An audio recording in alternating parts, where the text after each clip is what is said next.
Crypto 1,15,000 पे चल रहा है। हाँ। अब क्या क्रिप्टो में इन्वेस्ट करने का ठीक टाइम है या अब लेट हो चुके हैं? पहले लोग बोलते थे, आज भी लोग बोलते हैं, जब जागो तभी सवेरा। इंडियन गवर्नमेंट कितना एक्टिवली बिटकॉइन अपने रिजर्व में लाना चाहती है या ला चुकी है? टू बी ऑनेस्ट देखें तो ऐसी कोई क्लियरिटी, ऐसा कोई रूल्स नहीं है। लाइक जैसे टैक्सेशन की बात आई, 30% फ्लैट लगता है, फिर 1% टीडीएस लगता है। तो ये कहीं ना कहीं जो रिटेल इन्वेस्टर है, जो छोटे इन्वेस्टर है, उनको रोकती नहीं है कि क्रिप्टो में इन्वेस्ट करे, क्योंकि इतना ज्यादा तो टैक्स देना पड़ेगा। गवर्नमेंट किसी भी चीज में टैक्स लाती कब है? जब गवर्नमेंट को उसके बारे में कुछ प्रॉफिट दिखता है या गवर्नमेंट उस पर कुछ ना कुछ करना चाह रही है। आपके अकॉर्डिंगली सेबी और आरबीआई कितना क्रिप्टो को सपोर्ट करती है या ये कहीं ना कहीं उनके अगेंस्ट है? आरबीआई का जो हमेशा पॉइंट ऑफ व्यू रहा है या फिर उनका इंटेंट रहा है, वो उतना सपोर्टिव नहीं रहा है। कोई एक बिगनर आया है, उसको मंथली कुछ पोर्शन डालने हैं, बिटकॉइंस में इन्वेस्ट करना है, तो क्या प्रोसीजर और क्या चीज़ फॉलो करके कर सकता है? क्रिप्टो में इन्वेस्टमेंट करना पहले जितना टफ नहीं रहा अभी। तो अमेरिका भी इतना ज़्यादा अब पॉलिसी बना रही है बिटकॉइन को लेके, क्रिप्टोज को लेके।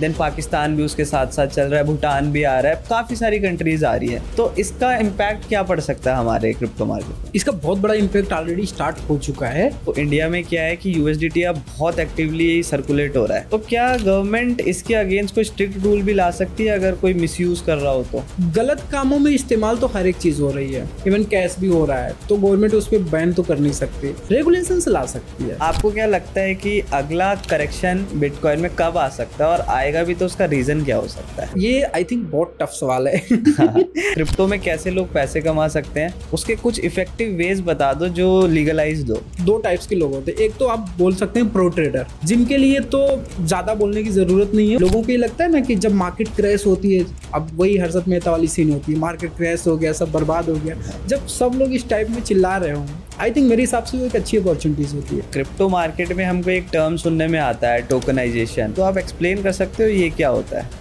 टोकनाइजेशन जो होता है, ये आज की डेट में एक बहुत ही मतलब ट्रेंडिंग टॉपिक आप बोल सकते हो।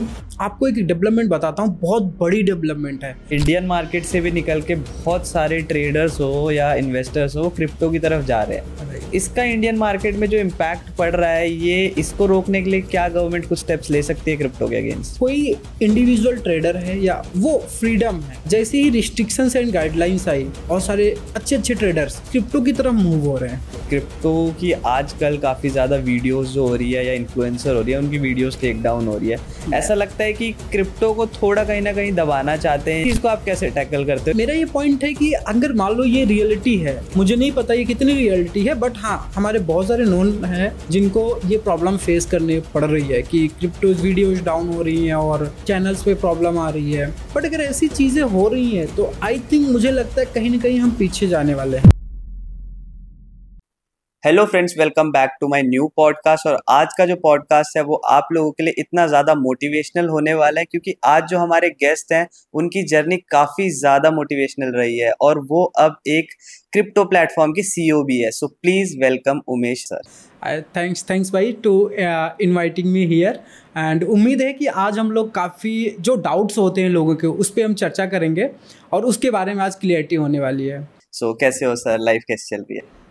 All good. मार्केट बुल है तो ओवरऑल बुल में सबके अच्छे रहते हैं, तो ऑल थिंग्स। तो सर जैसे आप सीईओ है, तो सबसे पहला क्वेश्चन मेरे दिमाग में यही आता है कि क्रिप्टो इतना ज़्यादा ट्रेंडिंग क्यों है आज के 1-1.5 साल से? राइट। सो एक्चुअली क्रिप्टो अभी होता क्या है कि आप अगर किसी भी चीज़ को देखो, राइट, सो ट्रेंड तब होता है जब ज़्यादा लोग उसके बारे में चर्चा करने लगते हैं, बातचीत करने लगते हैं। इससे पहले अगर आप देखोगे, क्रिप्टो फिर भी ट्रेंडिंग में था। अगर आप 2015 या 17 की बात करें, इवन 20 तक भी आप देखें, क्रिप्टो फिर भी ट्रेंडिंग में था। बट प्रॉब्लम ये थी कि वहाँ पे निगेटिव न्यूज़ ट्रेंड में कर रही थी कि क्रिप्टो को आरबीआई ने बैन कर दिया, क्रिप्टो का ये हो गया, crypto is dead, over something. But आज के डेट में क्रिप्टो इज़ फ्यूचर्स। तो ट्रेंडिंग आज भी है, बट इन्वायरमेंट चेंज हो गया है। पहले लोगों का जो पॉइंट ऑफ व्यू था या जो देखने का नज़रिया था वो निगेटिव वे में था, लेकिन आज की डेट में टोटल पॉजिटिव हो चुका है। रीज़न बीइंग कि क्रिप्टो करेंसी ना कि कोई ऐसा कोई वर्ड नहीं है, इसके पीछे बहुत बड़ी लॉजिक्स है, बहुत सारी टेक्नोलॉजीज है, बहुत बड़े बड़े इन्वेस्टमेंट्स, बड़े प्लेटफॉर्म्स इस पर बिल्ड किए जा रहे हैं। और आज के डेट में जो ये ट्रेंडिंग चल रहा है, इसका रीज़न भी है कि इसकी जो प्राइस एप्रिशिएशन हो रही है। आप अगर कंपेयर करें प्राइस 2018 के आसपास की, तो $2000 का बिटकॉइन था और आज के डेट में इवन कोविड में आप देखो, कोविड में $2500 के आसपास आया था, और आज की डेट में आप देखो तो $1,15,000। मतलब आप सोचो कितना अमेजिंग। अगर आप कैलकुलेट भी करोगे तो 50 टाइम्स, मतलब 50x से ज़्यादा रिटर्न्स ओनली बिटकॉइन दिया, जो टॉप की करेंसी है। तो सोचो छोटे कॉइन्स भी रहे होंगे ना जो काफ़ी अच्छा दिए। तो ये सारी चीज़ें हैं जो आज इस टॉपिक्स को या बिटकॉइंस या क्रिप्टो करेंसी को ट्रेंड में कर रही हैं। सो सर, जैसे मैंने आपका, मेरे पास वो आया था लाइक आपका सब कुछ इंट्रोडक्शन एंड सब कुछ, तो मैं वो आप देखा, मैंने पढ़ा, मेरे को बहुत ज़्यादा इंस्पायरिंग लगा। सो आप थोड़ा उसी अपनी जर्नी के बारे में बताओ कि लोग उससे कनेक्ट कर पाए कि आप कैसे, आपका वहाँ से जर्नी लेके आपका सीईओ तक कैसे रहा। राइट। सो मैं भी एक मिडिल क्लास फैमिली से आता हूँ। जनरली बहुत ज़्यादा कोई पैसे या फिर आप ऐसा बोल लो कि ऐसा भी कोई सीन नहीं था कि मैं बहुत बड़े स्कूल्स में अपना एजुकेशन कंप्लीट करूँ। बट हाँ, ये था कि कुछ करना है, राइट। सो कॉलेज में मैं था। कॉलेज के टाइम पे मेरा एक क्लोज फ्रेंड था उस टाइम पे, अमरेंद्र करके। सो जो कि मैंने जनरली हर एक वीडियोज़ में बताता हूँ, उन्होंने मुझे बिटकॉइंस के बारे में बताया था। सो उस समय इवन बहुत ज़्यादा सीरियस में नहीं रहता था। रीज़न क्या है कि आप जब कॉलेज में पढ़ रहे होते हो ना, तो आपको मतलब चीज़ें इतनी समझ में नहीं आती, छोड़ो जो भी होगा बाद में देखेंगे। बट उसमें प्राइस उसकी $200 के आसपास चल रही थी, 2015 की बात है। तब मैंने इसके बारे में सुना था। इवन तब हमने कुछ भी नहीं किया। बाद में मैं इसको मॉनिटर करता रहा। मैं कॉलेज से बैकआउट भी कर गया, रीज़न बिंग फाइनेंशियल इशू के कारण से। फिर हमने जॉब ज्वाइन की मार्केटिंग फील्ड में, एंड दो साल तक आसपास मैंने जॉब भी की। इस बीच में हमने काफ़ी चीज़ों को मॉनिटर किया था, क्योंकि जब आप किसी चीज़ के बारे में आपको कोई बताए और आपके माइंड में वो चीज़ अगर फिट हो गई, सो आप बार बार उसको देखोगे। और देखने का पर्पज़ भी ये था कि जब भी देखता था तो कभी बिटकॉइन की प्राइस काफ़ी डाउन आई, कभी काफ़ी ऊपर गई। और सो 2015 से लेकर 2018 की अगर आप जर्नी देखेंगे ना, तो बिटकॉइन की प्राइस मतलब $200 से इवन आई थिंक $15,000 प्लस गई थी, और फिर से $2,000 के आसपास आ गई। तो ये जो जर्नी रही, इस बीच में ये जो उतार चढ़ाव हो रहा है, ये हमें काफ़ी मोटिवेट किया। सो आफ्टर जॉब हमने खुद का कुछ स्टार्टअप शुरू किया, इवन फिटनेस लाइन में। सो वो स्टार्टअप्स हमने अपने फ्रेंड्स को हैंड ओवर किया। रीज़न बीइंग कि हमारे जो विज़न था हमारा, जो वो काफ़ी बड़ा था, हमें लगता था हमें कुछ और करना चाहिए। सो उसके बाद में फिर हमने सन क्रिप्टो स्टार्ट किया, एंड ये भी हमने हमारे 2 पार्टनर के साथ मिलकर स्टार्ट किया 2021 के आसपास, क्योंकि RBI का जो बैन था, वो बैन हटा है क्रिप्टो करेंसी से 2020 के आसपास में, मार्च के मंथ में आई थिंक है। सो वो हटा। उसके बाद हमें अपॉर्चुनिटीज़ दिखी, इस फील्ड में कुछ किया जा सकता है। रीज़न ये है कि क्रिप्टो करेंसी का नाम तो सब लेते हैं। आप अगर किसी से पूछोगे, अच्छा क्रिप्टो करेंसी मैंने सुना है, बट अगर आप उनसे पूछो कि पैसे लगाना कहाँ है, कैसे लगाना है, अगर आप आज क्रिप्टो करेंसी इंडिया में ख़रीदना चाहते हो तो कैसे खरीदोगे, तो बहुत सारी जो ऑडियंस होती है ना, उनको पता नहीं होता है कि क्रिप्टो करेंसी खरीदे कैसे और आसानी से कैसे खरीदे। सो दैट्स वाई हम लोग के माइंड्स में थॉट आया कि क्यों ना कुछ इजी प्लेटफॉर्म बनाया जाए, जिससे कि आम पब्लिक या जो भी नॉर्मल जॉब होल्डर्स हैं, जो भी नॉर्मल ऑडियंस है, वो इजी वे में क्रिप्टो करेंसी में इन्वेस्टमेंट कर पाए। क्योंकि एट द एंड ये तो है कि क्रिप्टो करेंसी अभी फ्यूचर, आने वाली टाइम की करेंसी होने वाली है, फ्यूचर्स होने वाला है। तो उसमें लोगों को कैसे ऑप्शन दिया जाए बाई करने का, ये थॉट के साथ में फिर सन क्रिप्टो का हमने शुरुआत किया। एंड जर्नी तो काफ़ी हार्ड रही, जैसे सबकी होती है। बट आई थिंक अभी हम लोग जो बिल्ड किए हैं वो प्लेटफॉर्म, वो जनरली पब्लिक या ऑडियंस के लिए बिल्ड किए हैं, और इस चीज़ को ध्यान में रखते हुए कि कैसे इजी वे में, आसानी से, बिना किसी टेंशन या फिर आप बोल लो डिफ़िकल्टीज़ को फेस ना किए हुए, किसी भी क्रिप्टो करेंसी में इंडिया में वो इन्वेस्टमेंट कर सकते हैं। सो बेसिकली आपने स्टार्ट कर दिया था 2021 से, तो उस टाइम पे एक ट्रेंड भी बहुत चला था स्टॉक मार्केट का, तो आप क्रिप्टो की तरफ ही क्यों गए और आप इंडियन स्टॉक मार्केट की तरफ क्यों नहीं गए? कोविड, देखो अगर हम स्टॉक की बात करें, स्टॉक मार्केट की, सो कोविड से पहले कोई भी नहीं जानता था कि स्टॉक मार्केट में भी कुछ पैसे लगाए जाते हैं। इवन मतलब लोग जानते थे, जो टियर 1 सिटीज़ के लोग हैं उनको पता था, बट टियर 2 टियर 3 सिटीज़ के जो लोग हैं उनको स्टॉक मार्केट के बारे में नहीं पता था। लेकिन और जिनको पता भी था उनको लगता था गैम्बलिंग है, राइट। सो कोविड के बाद जब कोविड आया, मार्केट काफ़ी नीचे गई। इवन काफ़ी टाइम तक लॉकडाउन था, लोगों के पास काम नहीं था, तो सभी लोग ऑनलाइन में जुड़े रहते थे। उस टाइम से अगर आप देखोगे, स्टॉक मार्केट के सर्च या स्टॉक मार्केट में इन्वेस्टमेंट उसी टाइम से सबसे ज़्यादा बढ़ा है, मतलब कई सालों का रिकॉर्ड ब्रेक हुआ है। तो वो एक समय था जबकि लोगों को पता चला कि स्टॉक्स मार्केट में इन्वेस्टमेंट करना चाहिए। अब बात करते हैं क्रिप्टो की। तो क्रिप्टो मार्केट में हमारा जो स्पेशली इंटरेस्ट था वो इसलिए था कि हमने क्रिप्टो मार्केट को 2015 से मॉनिटर किया है, देखा है। बिटकॉइन $2000 का था, $20000 आया। कोविड जब आया तो उसमें भी बिटकॉइन आई थिंक $2500 के आसपास आया। और आफ्टर कोविड आप देखो 2021 में जब हमने प्लेटफॉर्म स्टार्ट किया था, उस टाइम बिटकॉइन का जो ऑल टाइम हाई लगा वो $70000 के आसपास लगा। सो मेरा पर्सनल पॉइंट ऑफ व्यू ये था कि स्टॉक में तो ऑलरेडी बहुत सारे प्लेटफॉर्म्स हैं, हाँ, जो एक अवेयरनेस भी क्रिएट कर रहे हैं, रेगुलेटरी गाइडलाइंस भी है, लोगों को पहले आज भी बताया जाता है म्यूचुअल फंड सही है, राइट। तो वो सब चीज़ें थी, बट क्रिप्टो के बारे में बहुत ज़्यादा लोग बातें नहीं करते थे। कुछ गिने चुने थे जो 2-4 फाउंडर्स थे उस टाइम के, वो बातें किया करते थे। सो मुझे लगा नहीं, ये स्पेस है अभी काफ़ी जिसमें कि लोगों को हमें एजुकेट कर सकते हैं, और एजुकेट करने के साथ साथ हम उनको ऑप्शन भी दे सकते हैं। सो दैट्स वाई आज के डेट में आप देखोगे जो प्लेटफॉर्म सन क्रिप्टो है, वहाँ पे 2021 में कई सारे लोग थे, 2022 में जब बियर मार्केट आई थी, राइट, उसमें भी बहुत सारे लोगों ने इन्वेस्टमेंट किया था। और आज अगर आप उनका इन्वेस्टमेंट देखोगे, जब बिटकॉइन की कीमत $15000 थी, इवन 17-20 इसी के आसपास चल रही थी, $20,000 से $25,000 के आसपास, तो बहुत लोगों ने बहुत पैसे लगाए, राइट। आज की डेट में अगर आप देखो वो पैसे उनके 3 to 5x हो गए हैं। सो बट ये सब डिपेंड करता है कि उनकी बिलीव कितना है, कितना वो ट्रस्ट कर रहे हैं, कितना ज़्यादा उसके बारे में जानते हैं। सो हमने क्रिप्टो मार्केट चुना इसलिए क्योंकि हमें इसके बारे में नॉलेज थी, और हमें लगा कि ये हम कुछ बेटर कर सकते हैं लोगों के लिए। अपने लिए तो चलो हमने पहले से इन्वेस्टमेंट तो कर ही रखा था।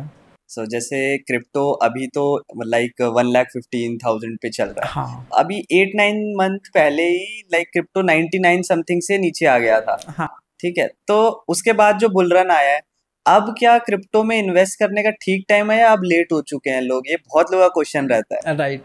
सो आई थिंक जहाँ तक मैं समझता हूँ, राइट, क्रिप्टो में आप जब आपको एक नॉर्मल एग्जांपल की तरह समझाता हूँ। पहले लोग बोलते थे, आज भी लोग बोलते हैं, जब जागो तभी सवेरा, है ना। सो अगर आज से 3 साल पहले किसी को क्रिप्टो के बारे में पता हुआ होगा, मान लो जानते होंगे, जब बिटकॉइन $2000 से लेके $18,000 $15,000 तक आया था, तब लोगों को ये लगता था कि ये $18,000 आ गया है, मतलब $2000 से इतना ज़्यादा प्राइस बढ़ गई, अब लेना सही नहीं है। उन्होंने छोड़ दिया, मैं भी शायद छोड़ दिया, चलो मान लेता हूँ $18,000 से फिर से $7,000 $5,000 आ गया। लेकिन आज अगर अब जिन्होंने $18,000 पे नहीं लिया था, आपको क्या लगता है कभी ले पाएंगे? नहीं ले पाएंगे। मैं आपको एग्जांपल देता हूँ, मेरा खुद का रिग्रेट रहा है। मैंने थोड़े मोड़े बिटकॉइंस थे, आई थिंक पॉइंट्स में समथिंग जो भी हो, उसको हमने $6,000 पे बेचा था। अच्छा, $6,000 पे। मैंने ये सोच के बेचा था कि $2,000 $2,500 पे हमने बाई किया है, लेट्स कि हम $6,000 पे बेच देते हैं। इवन अगर ये फिर से $4,000 $3,000 आया तो अगेन मैं बाई कर लूँगा, मुझे इतना कोई रिग्रेट नहीं होगा। आप यकीन नहीं मानेंगे, तब से आज तक मैं सिर्फ $6,000 के नंबर को देख रहा हूँ कि वो कब आएगा, लेकिन आज तक नहीं आया। सो कोई सही समय नहीं होता है। अगर आपका प्लान लंबे समय का है ना, long term, like 5 to 10 year, आप ये मान के चलो 5 to 10 ईयर, जब भी आप गोल्ड में पैसे लगाते हो, रियल इस्टेट में पैसे लगाते हो, तो आप क्या सोचते हो? आप तो ये सोचते हो ना कि ये लंबे समय के लिए हम इसको होल्ड कर रहे हैं, क्योंकि आपको भी पता है कि 2-3 महीने में वो रिटर्न उतना नहीं देता है, तो लंबे समय के लिए हमें होल्ड करना पड़ता है। तो लाइक क्रिप्टो भी है, अगर आप लंबे समय के लिए पैसा लगाना चाह रहे हो ना, तो कोई भी समय ख़राब नहीं है। लेकिन अगर आप शॉर्ट टर्म का प्लान कर रहे हो, राइट, कि नहीं मुझे 2 साल के अंदर एग्जिट करना है, 3 साल के अंदर एग्जिट करना है, तो मे भी शायद आपको अभी पैसे लगाने पे प्रॉफिट भी हो सकता है, मे भी शायद थोड़ा बहुत लॉस भी बुक कर सकते हैं। लेकिन मेरे हिसाब से जो जिस भी प्राइस पे लगाया है, आज अगर आप देख लो पिछले 15 साल की जर्नी, किसी ने किसी भी प्राइस पे बाई किया हो, सबके सब आज की डेट में प्रॉफिट में है। सो मेरे हिसाब से स्टार्ट कर देना चाहिए, छोटे अमाउंट से स्टार्ट करना चाहिए, क्योंकि देखिए एक्चुअली है क्या ना कि ये जो क्रिप्टो करेंसी या बिटकॉइंस की हम बात कर रहे हैं, ये अब कोई छोटी चीज़ नहीं रही। इसमें कई बिलियंस डॉलर आ गए, ट्रिलियंस डॉलर की मार्केट कैप है, जो कि आप देखोगे तो कई बड़ी बड़ी companies like Amazon, Flipkart, Google जैसी कंपनीज़ को भी ये पीछे छोड़ रहा है। तो बहुत ज़्यादा बड़ी मात्रा में इसकी मार्केट कैप हो चुकी है, लोग इसके बारे में सीरियस हो गए। इवन लोग की बात छोड़ दो, गवर्नमेंट भी, कई सारी गवर्नमेंट्स इसके बारे में सीरियस हैं। इवन कई सारी गवर्नमेंट्स तो ये भी प्लान कर रही हैं कि जो उनको जो किसी भी गवर्नमेंट के पास जो रिजर्व होता है वो गोल्ड में होता है, तो वो गोल्ड को हटाकर बिटकॉइंस को ऐड करना चाह रहे हैं। सो जब इतनी सारी बड़ी एडॉप्शन हो रही है तो मुझे नहीं लगता है कि इसको मिस करना चाहिए। हर किसी को पार्ट बनना चाहिए, एक लंबे समय के लिए सोचना चाहिए।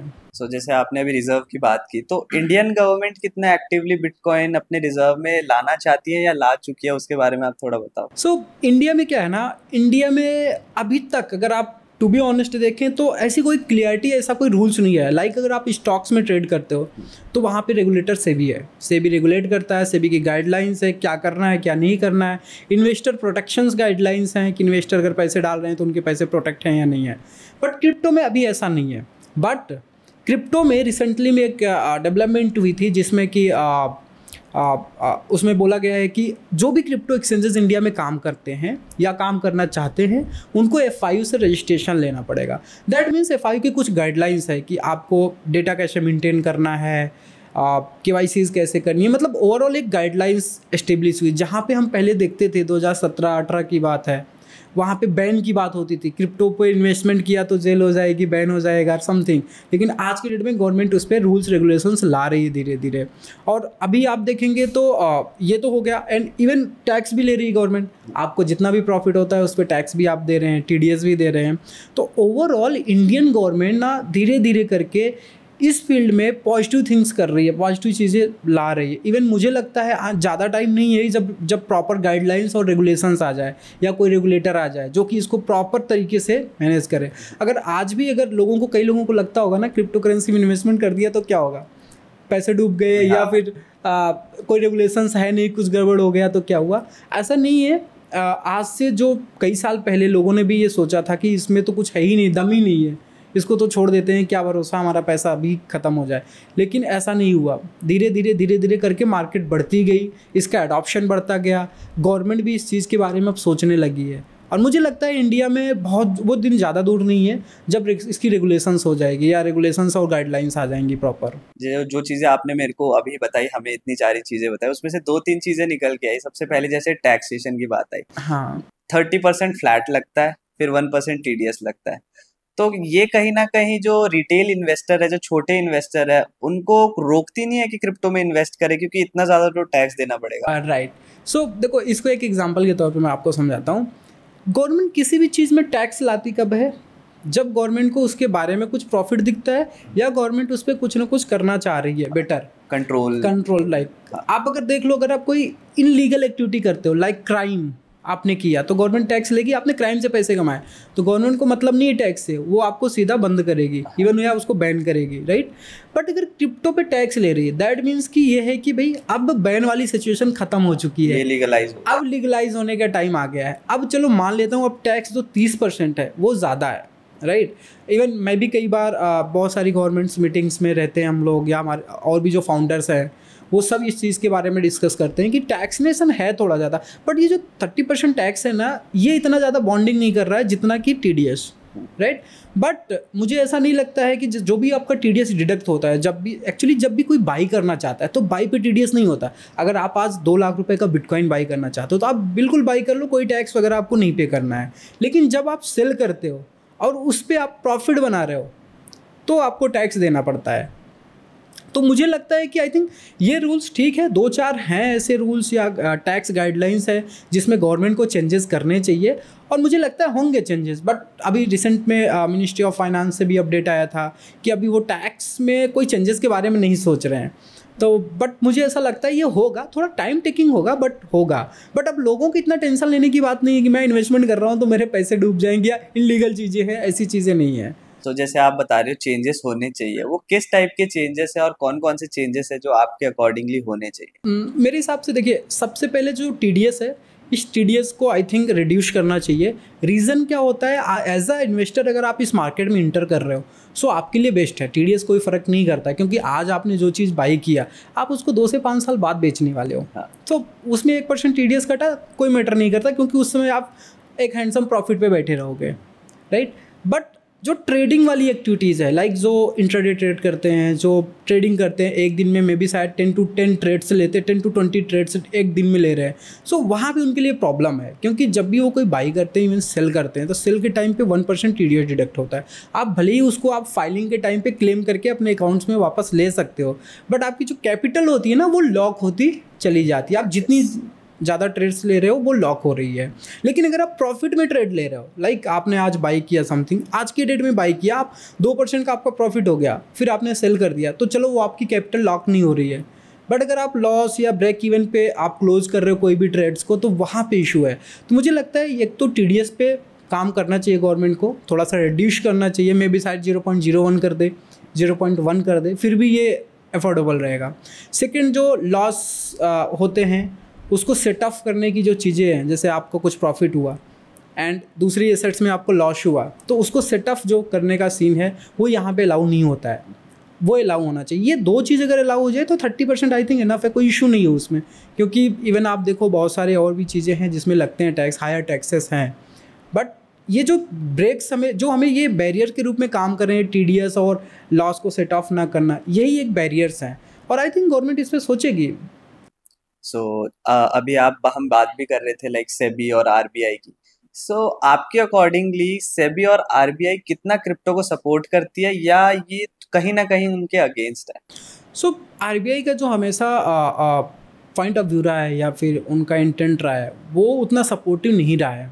ओवर द टाइम आप देखो, जब से बैन लगा उसके बाद से भी चीज़ें काफ़ी डेवलप हुई। इवन अमेरिका में आप देखो कितने सारे रूल्स आ गए, गाइडलाइंस आ गई। अभी रिसेंट में आई थिंक 3 एक्ट ऐसे हुए हैं जो पास हुए हैं अमेरिका में, और वो इस मार्केट के लिए बहुत हैं। इनफ आप देखोगे एडॉप्शन अगर आप देखोगे तो बहुत ज़्यादा से बढ़ रही है। बट इंडिया में RBI की अगर हम बात करें तो RBI इस चीज़ के हमेशा अगेंस्ट रही है। रीज़न कुछ भी हो सकता है, मे बी शायद करेंसी को लेके इफेक्ट हो, जो INR करेंसीज है उसकी वैल्यू डाउन हो सकती है, या समथिंग कुछ भी हो सकता है। बट मुझे ऐसा लगता है ना, अब टाइम आ रहा है, धीरे धीरे चीज़ें चेंज हो रही हैं। जैसे अमेरिका में भी चीज़ें पहले थी कि थोड़ा सा अगेंस्ट रहते थे क्रिप्टो की, गवर्नमेंट्स हो या कोई अदर चीज़ें, बट आज की डेट में एडॉप्शन बढ़ी ना, तो RBI या सेबी, इवन सेबी तो फेवर में रहती है, इतना ज़्यादा ऐसा इशू नहीं देखने को मिला है, या ऐसे कोई बहुत ज़्यादा नेगेटिव कमेंट्स नहीं देखने को मिले हैं। लेकिन RBI करता है, बट मुझे लगता है कि अब चीज़ें सेटल हो रही हैं। इवन देखो ना, आपकी पहले जो चीज़ें चलती थी कि लोग ऐसा हो रहा है, क्रिप्टो ऐसा हो रहा है, ये है वो है, लेकिन आज के डेट में चीज़ें बदल रही ना, टैक्स लग रहे हैं, गवर्नमेंट बिटकॉइंस को अडॉप्ट कर रही, कई सारी गवर्नमेंट तो उसको लीगल टेंडर दे दिया है। हाँ।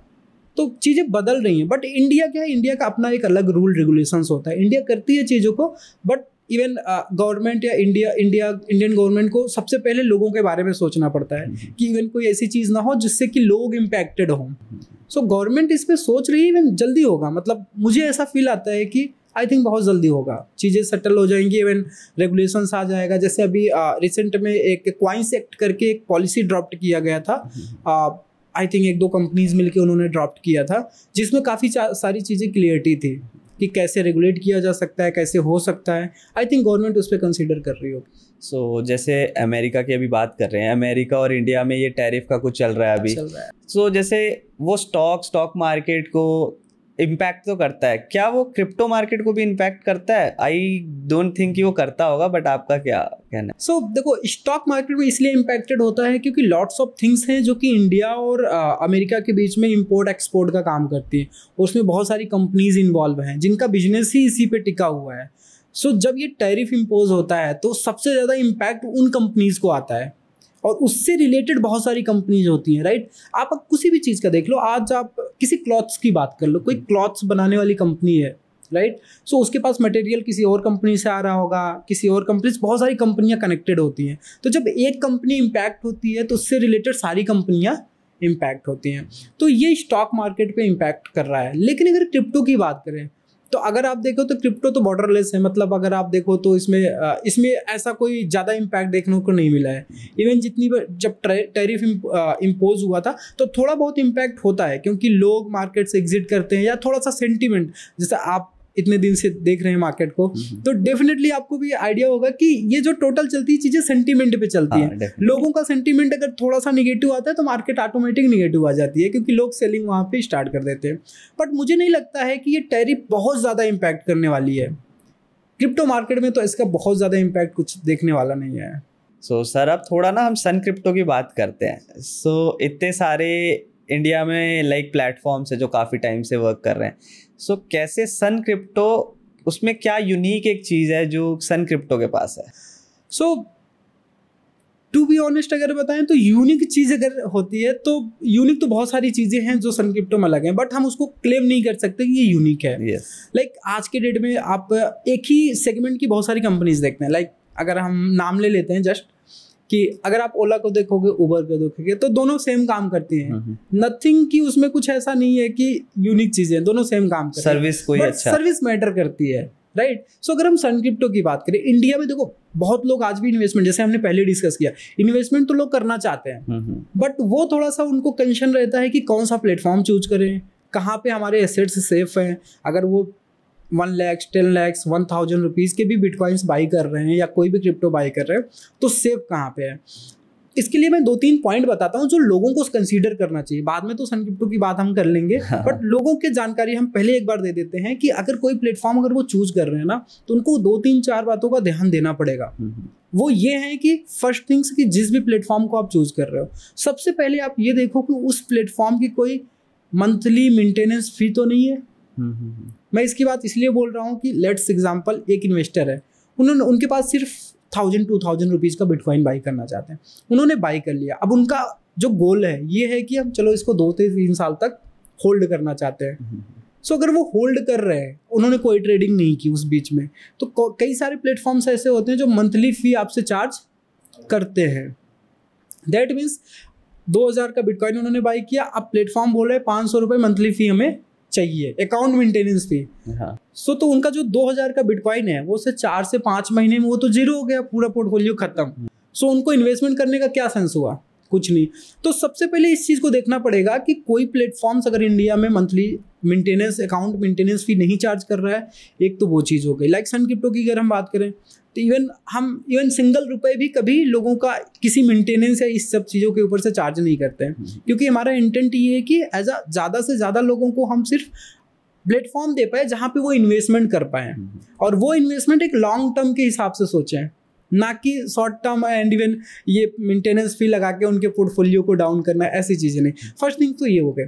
सेकेंड थिंग्स है कि प्लेटफॉर्म की सिक्योरिटी के बारे में लोगों को देखना पड़ेगा। रिसेंट के आप कुछ इवेंट्स हुए, आपको भी पता है, even like WazirX and all. हाँ, तो ये इवेंट्स हुए हैं, इससे भी इंडियन मार्केट में थोड़ा सा इम्पैक्ट आया है। लोग इन्वेस्टर्स थोड़ा सा डरे हुए आप बोल लो, या फिर कंसर्न है उनके माइंड में कि कौन सा एक्सचेंज चूज करें जिसमें कि सिक्योरिटी थोड़ा सा प्रॉपर हो। क्योंकि मेन चीज़ क्या होती है कि आपका अगर फंड सेफ है तो सब कुछ सेफ है, और बाकी कोई चीज़ मैटर ज़्यादा नहीं करती है। बट अगर किसी एक्सचेंज या कोई एक्सचेंज ऐसा हैक हो जाता है जिसमें फंड ही निकल जाते हैं, सो वहाँ पे प्रॉब्लम होती है। क्योंकि जो मेन एसेट्स है आपकी, आपने बिटकॉइन बाई किया, वही निकल जाए तो वो दिक्कत की बात है। तो सबसे पहले देखना पड़ेगा कि सिक्योरिटी के लिए एक्सचेंज कैसे क्या सिक्योरिटी यूज़ कर रहा है, किस प्लेटफॉर्म पे यूज़ कर रहा है, उनका जो एसेट्स स्टोर करने का तरीका है वो क्या है। लाइक अगर हम अदर की तो हम बात नहीं करेंगे, हम यहाँ पे जैसे सन क्रिप्टो का थोड़ा सा 1-2 बेस्ट चीज़ें हैं जो हम ऑडियंस को भी बताना चाहते हैं कि सन क्रिप्टो जो भी एसेट्स होल्ड करता है यूजर्स की, वो करता है कस्टडी में लेज़र की कस्टडी। आप इवन पूरी ऑडियंस जो क्रिप्टो कम्युनिटी है सबको पता है लेज़र नंबर 1 ट्रस्टेड ब्रांड है, जो कि हार्डवेयर वैलेट्स के रूप में या क्रिप्टो स्टोर करने के लिए हार्डवेयर वैलेट्स प्रोवाइड करता है। बट लेज़र के पास एक अलग टाइप्स की सर्विसेज है जिसको हम बोलते हैं वॉल्ट। वॉल्ट सर्विसेज है जो कि एक्सचेंजेस और बड़े बड़े इंस्टीट्यूशनल क्लाइंट्स के लिए है, जिसमें मिलियंस या बिलियंस ऑफ डॉलर की क्रिप्टो करेंसीज होल्ड की जाती है, राइट। सो लेज़र का वॉल्ट यूज होता है, उसमें भी मल्टी सिग होता है। मल्टी सिग दैट मीन्स कि किसी एक पर्सन के कंट्रोल में चीज़ें नहीं होती है, एटलीस्ट 4 to 5 साइन चाहिए होते हैं, तब जाके एसेट्स आपकी ट्रांसफ़र हो सकती है। तो लेट्स अज्यूम कि अगर मान लो सन क्रिप्टो लेज़र का यूज़ कर रहा है, किसी एक का पीसी कंप्रोमाइज़ हुआ, कुछ भी कंप्रोमाइज़ हुआ, डिवाइस भी कंप्रोमाइज़ हो गई, राइट, दूसरे का हो गया, फिर भी 3 हैं सेफ, तो उन दोनों से कुछ नहीं हो सकता। मेजॉरिटी चाहिए होता है उस ट्रांजेक्शन को साइन करने के लिए। सेकेंड चीज़ है कि जिस भी वॉल्ट में हम फंड स्टोर कर रहे हैं वो वॉल्ट $120 मिलियन से इंश्योर्ड है। दैट मीन्स कि अगर किसी टेक्निकल ब्रीच के कारण से अगर उसमें से फंड्स चोरी होते हैं, किसी साइबर अटैक आप मान लो या किसी भी कारण से, राइट, जो कि टेक्निकल ब्रीच होना चाहिए, जो कि आज के डेट में टेक्निकल ब्रीच की वजह से ही सारी चीज़ें हो रही हैं, हाँ, तो वो $120 मिलियन से इंश्योर्ड है। दैट मीन्स कुछ भी ऐसा होता है तो एटलीस्ट इंश्योरेंस है जो कि सूनर और लेटर उस चीज़ को कवर कर देता है। तो सन क्रिप्टो इन सारी चीज़ों को यूज़ करता है, जिससे कि एसेट्स सिक्योर रहती है। अब अदर प्लेटफॉर्म्स की बात करें तो मुझे नहीं आइडिया है कि कौन क्या यूज़ कर रहा है, बट आई एम श्योर कि सन क्रिप्टो ये चीज़ें यूज़ कर रहा है कि ताकि लोगों की एसेट्स सेफ रहें और लोग हम पे ट्रस्ट कर पाएँ। और यही कारण है आज के डेट में आप देखो, हमने स्टार्ट किया था जब, और आज के डेट में हमारे पास में 2.5 मिलियन से ज़्यादा कस्टमर्स हैं जो हम पे ट्रस्ट कर रहे हैं। ऐसे ही, क्योंकि आजकल जैसे इतनी फ्रीक्वेंटली हैक हो जाता है, न्यूज़ आ जाती है कि ये हैक हो गया, ये प्लेटफॉर्म हैक हो गया, तो इससे जो ऑडियंस होती है उसको काफ़ी ज़्यादा इम्पैक्ट पड़ता है। तो यही रीज़न होता है। बाकी अगर हम क्रिप्टो की बात करें, मान लो कि कोई है इन्वेस्टर आया है, तो आप काफ़ी ज़्यादा एक्सपीरियंस्ड हो, आपने काफ़ी टाइम से देखा हुआ है कि कैसे जर्नी स्टार्ट करते हैं, कैसे हम इन्वेस्टमेंट कर सकते हैं। तो आपका क्या आप कैसे गाइड करोगे कि कोई एक बिगनर आया है, उसको मंथली कुछ पोर्शन डालने हैं, बिटकॉइंस में इन्वेस्ट करना है, तो क्या प्रोसीजर और क्या चीज़ फॉलो करके कर सकता है? क्रिप्टो में इन्वेस्टमेंट करना पहले जितना टफ नहीं रहा अभी। जैसे लाइक सन क्रिप्टो प्लेटफॉर्म है, यहाँ पे आप जैसे ही डाउनलोड करेंगे, KYC करेंगे, इवन KYC करने के बाद में आपको 2 से 3 मिनट लगेगा ऑल थिंग्स कंप्लीट करने में। कंप्लीट करने के बाद आपका अकाउंट रेडी हो जाता है बाई या सेल करने के लिए। जस्ट जैसे आप फ़ोन पे से किसी को पैसे ट्रांसफ़र करते हैं, वैसे ही आप पैसे डिपॉजिट करेंगे और इवन इमीडिएट आप किसी भी करेंसीज को बाई कर सकते हैं। ये ऑप्शन है जो कि सन क्रिप्टो पे हम दे रहे हैं इजी वे में बाई करने के लिए। अब बाई कैसे करना है, किस पे करना है, या छोटे पोर्शन के साथ करना है, इसके लिए मल्टीपल प्रोडक्ट्स होते हैं एक्सचेंजेस के पास में जो ऑफर करते हैं। लाइक सन क्रिप्टो पे SIP फीचर्स है। हम ये नहीं बोलते हैं कि आप आज ही आपने ज्वाइन किया या आज ही आप क्रिप्टो कम्युनिटी के साथ पार्ट बन रहे हो, आप इन्वेस्टमेंट स्टार्ट कर रहे हो लंबे समय को सोच के, आप आज ही फ्यूचर्स में चले जाओ, फ्यूचर्स या ऑप्शंस वाले गेम में चले जाओ। रीज़न क्या होता है, जब तक नॉलेज नहीं होती तब तक अगर आप फ्यूचर्स एंड ऑप्शंस में जाते हो तो वहाँ पे भी लॉस हो जाता है। इवन हमारे भी प्लेटफॉर्म पे फ्यूचर्स ऑप्शंस है, बट बिगनर्स के लिए मैं बोलना चाहूँगा कि उनको सबसे पहले इन्वेस्टमेंट जर्नी स्टार्ट करनी चाहिए, ना कि ट्रेडिंग। जब इन्वेस्टमेंट जर्नी उनकी काफ़ी लंबी हो जाती है, उनको एक्सपीरियंस हो जाता है, इवन फिर वो ट्रेडिंग फील्ड में जा सकते हैं। तो SIP फीचर्स के जरिए वो स्टार्ट कर सकते हैं अपना इन्वेस्टमेंट। लास्ट टाइम जैसे आप देखेंगे तो जो क्रिप्टो का CAGR रहा है लास्ट 10 ईयर का, वो 60-65% के आसपास रहा है। लास्ट 10 ईयर का जो CAGR होता है, कंपाउंडिंग ग्रोथ। अब अगर इसको भी कंसीडर करें या इसका हाफ भी कंसीडर करें तो कोई आज 10,000 रुपये से मंथली SIP स्टार्ट करता है, राइट। अगर वो 10 से 15 साल के लिए भी, इवन 15 ईयर के लिए भी कर लेता है SIP, उसके पास में लगभग 3 करोड़ से ज़्यादा रुपए होते हैं। SIP एक अच्छा फीचर्स है जिसको ज़्यादा दिमाग लगाने की ज़रूरत नहीं है। जस्ट एक्सचेंज पे अकाउंट बनाओ, मंथली SIP सेट कर दो, अपना मंथली जाता रहेगा और आप अपने पोर्टफोलियो को ट्रैक करते रहो। कि नहीं टाइम मिला कोई बात नहीं है, आप मत ट्रैक करो, लेकिन ये एक लंबे समय का इन्वेस्टमेंट होता है। इसके बाद कुछ लोग होते हैं जो डेली बाई डेली ट्रेड करते हैं। जैसे आज के डेट में इंडिया में सबसे ज़्यादा जो चलता है वो मेम्स कॉइन चलते हैं। इवन हमारे भी प्लेटफॉर्म पे अगर आप देखोगे तो बहुत सारे मेम कॉइन्स लिस्टेड है। रीज़न बीइंग कि बहुत सारे यूजर्स की रिक्वायरमेंट होती है, वो फ्लक्चुएशन पे प्ले करना चाहते हैं। But meme coins as a short term game होता है, जो ट्रेडर्स होते हैं वो इन सब में प्ले करते हैं कि एक शॉर्ट टर्म में एक अच्छा प्रॉफिट बना लेते हैं। बट नॉर्मल जो नई ऑडियंस है, जो आज के डेट में क्रिप्टो में इस पॉडकास्ट को देख के या पहले भी किसी पॉडकास्ट को देख के स्टार्ट करना चाहती है, उनके लिए SIP बेस्ट ऑप्शन है। SIP से स्टार्ट करें, उसके बाद ट्रेडिंग जाए, उसके बाद जैसे जैसे उनको नॉलेज बढ़ता जाए वो एक्सप्लोर कर सकते हैं प्रोडक्ट्स को। तो सर, जैसे हम इन्वेस्टिंग की बात कर ही रहे हैं, तो ऐसा देखा जाए जो अमेरिका भी इतना ज़्यादा अब पॉलिसी बना रही है बिटकॉइन को लेके, क्रिप्टोज़ को लेके, देन पाकिस्तान भी उसके साथ साथ चल रहा है, भूटान भी आ रहा है, काफ़ी सारी कंट्रीज़ आ रही है। तो इसका इम्पैक्ट क्या पड़ सकता है हमारे क्रिप्टो मार्केट में? इसका बहुत बड़ा इम्पैक्ट ऑलरेडी स्टार्ट हो चुका है। आज अमेरिका में अगर आप देखो, जैसे हमने पहले भी बात की, 3 एक्ट ऐसे पास हुए हैं जो कि एक हिसाब से कानून बन गया। किसी चीज़ का जब कानून बन जाता है तो वो चीज़ काफ़ी सेफ एंड सिक्योर समझी जाती है कि अब अच्छा एक रूल्स आ गया, रेगुलेशंस आ गए, इसके थ्रू काम करना है। अमेरिका में भी जो पहला एक्ट आया था, जीनियस एक्ट आया है, राइट। उसमें ये है जैसे आप USDC जो ये स्टेबल कॉइन्स है उनको कैसे इशू किया जा सकता है, और उस जब भी स्टेबल कॉइन इशू करेंगे उसके बैक में डॉलर होना चाहिए। आप अगर इसको लॉजिकली देखेंगे ना, मैं बहुत ज़्यादा अंदर नहीं जाऊंगा, बट लॉजिकली देखेंगे तो अमेरिका इस रेस में बहुत आगे बढ़ रहा है। वो काफ़ी स्पीड में इस चीज़ को आगे बढ़ा रहा है। इसी को फॉलो करते हुए आप देखोगे बहुत सारी कंट्रीज हैं जिसमें रूल रेगुलेशंस आ रहे हैं। भूटान हो गया, एल सल्वाडोर पहले से है, इवन पाकिस्तान भी इस चीज़ में आ रहा है आगे। इसका जो ओवरऑल इम्पैक्ट, ये जो टोटल वर्ल्ड वाइड चीज़ें चल रही ना, एक हिसाब से ये रेस चल चुकी है जो कि क्रिप्टो करेंसी एडॉप्शन की रेस आप बोल सकते हो। जो कंट्री जितनी जल्दी अडॉप्ट कर रही है उसके लिए उतना ज़्यादा बेनिफिट है।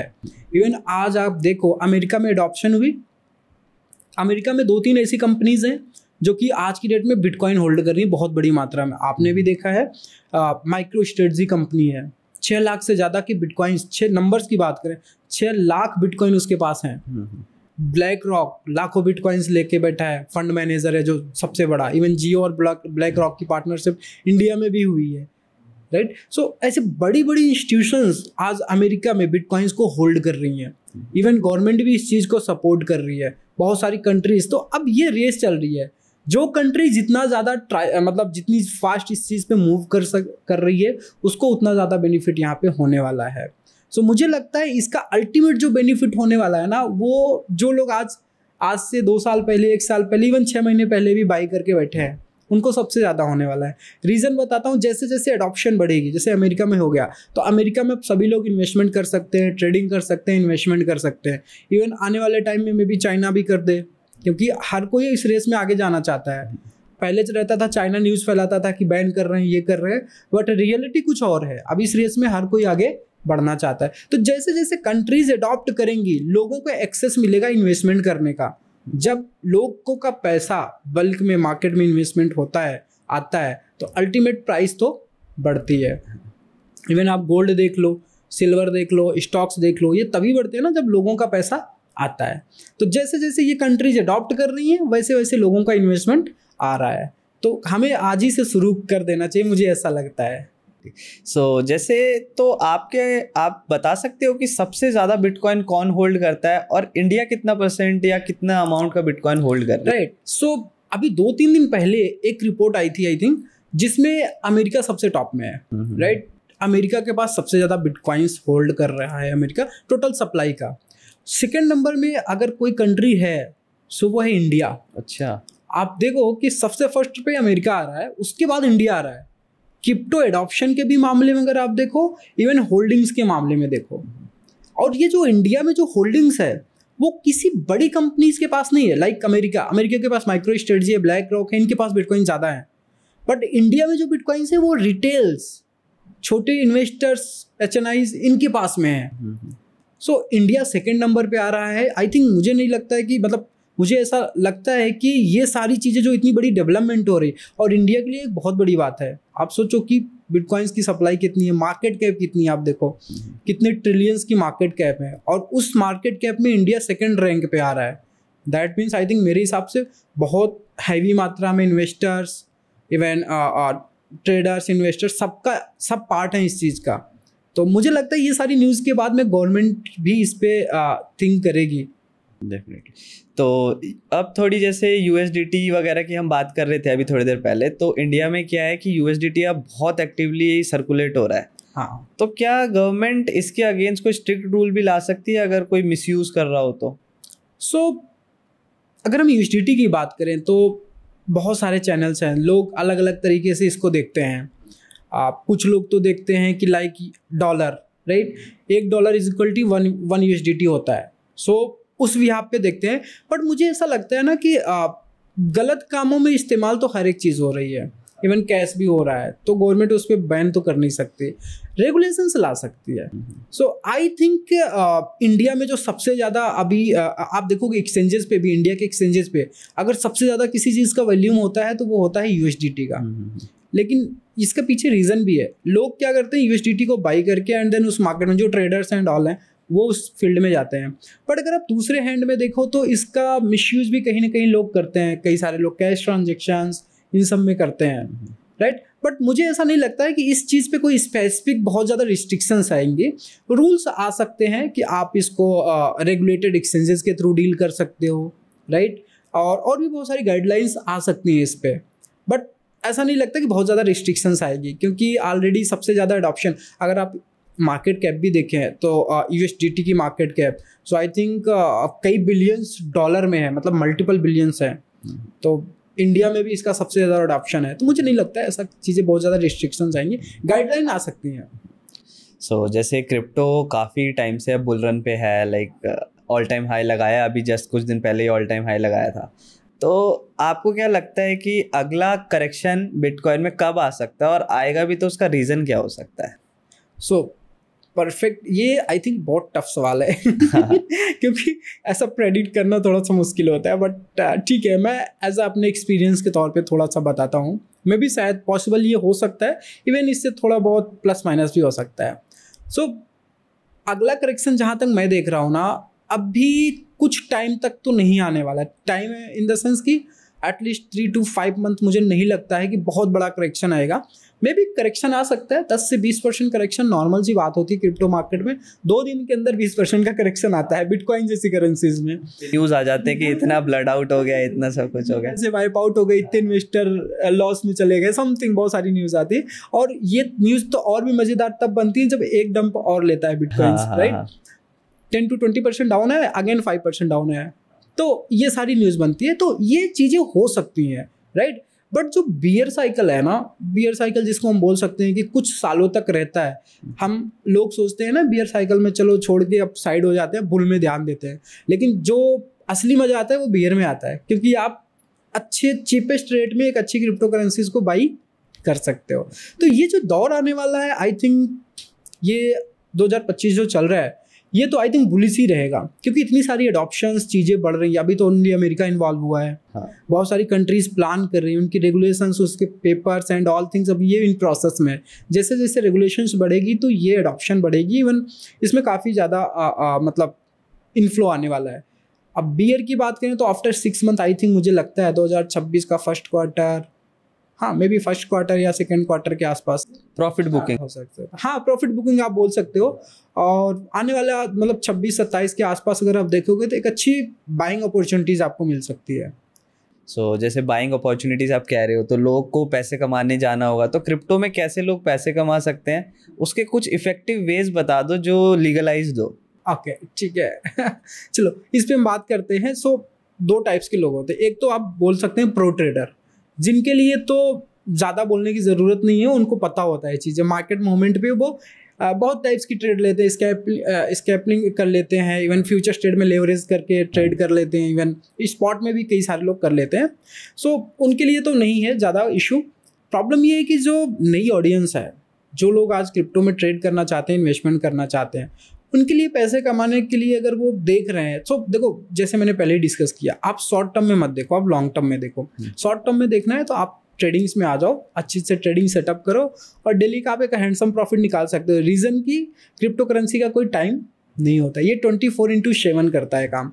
सो अगर आपको 2 बजे आपकी नींद खुली, आपको लगता है कि कोई ट्रेड सेटअप देखना है, तो आप ट्रेड सेटअप देखो, ट्रेड ले लो, फ्यूचर्स में ले लो, ऑप्शंस में ले लो, किसी में भी ले लो, आप प्रॉफिट बनाओ, आराम से फिर से सो जाओ। तो ऐसी चीज़ें हैं। बट जो बिगनर्स हैं, जो नए लोग हैं, उनके लिए मेरे हिसाब से मैंने पहले ही बताया था, SIP स्टार्ट कर देनी चाहिए। और जब भी डिप आए, लोगों को ये लगता है ना कि जब मार्केट क्रैश होती है, अब वही हर्षद मेहता वाली सीन होती है, मार्केट क्रैश हो गया, सब बर्बाद हो गया, जब सब लोग इस टाइप में चिल्ला रहे हों, आई थिंक मेरे हिसाब से वो एक अच्छी अपॉर्चुनिटीज़ होती है। इवन स्टॉक में भी आप देख लो, कोविड आया था, अचानक से बहुत सारी चीज़ें डाउन आ गई। बड़ी कंपनीज या जो मैच्योर लोग थे, उन्होंने काफ़ी पैसे वहाँ पे डाले, और आफ्टर 6 to 1 ईयर में आप देखो कितना ज़्यादा स्पीड से बूम किया।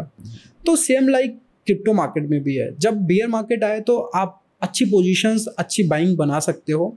इवन अगर आपकी SIP चल रही है तो वेल एंड गुड है। रीज़न क्या है कि आज अगर आप किसी भी आप बिटकॉइंस को $1,14,000 पे आपने बाई किया, बट बियर आ गया तो मे भी शायद आप 80,000 में बाई कर रहे हो, 70 पे बाई कर रहे हो, तो जो आपकी एवरेज प्राइस निकल के आएगी 90 to 1 के आसपास आएगी। और जब अगेन बुल स्टार्ट होगा, एक साइकिल जब स्टार्ट होगी, तो एक बढ़िया हैंडसम प्रॉफिट आप बना सकते हैं। क्रिप्टो मार्केट में हमको एक टर्म सुनने में आता है, टोकनाइजेशन। आप ये लोगों को बड़ा कंफ्यूजन रहता है, तो आप एक्सप्लेन कर सकते हो ये क्या होता है?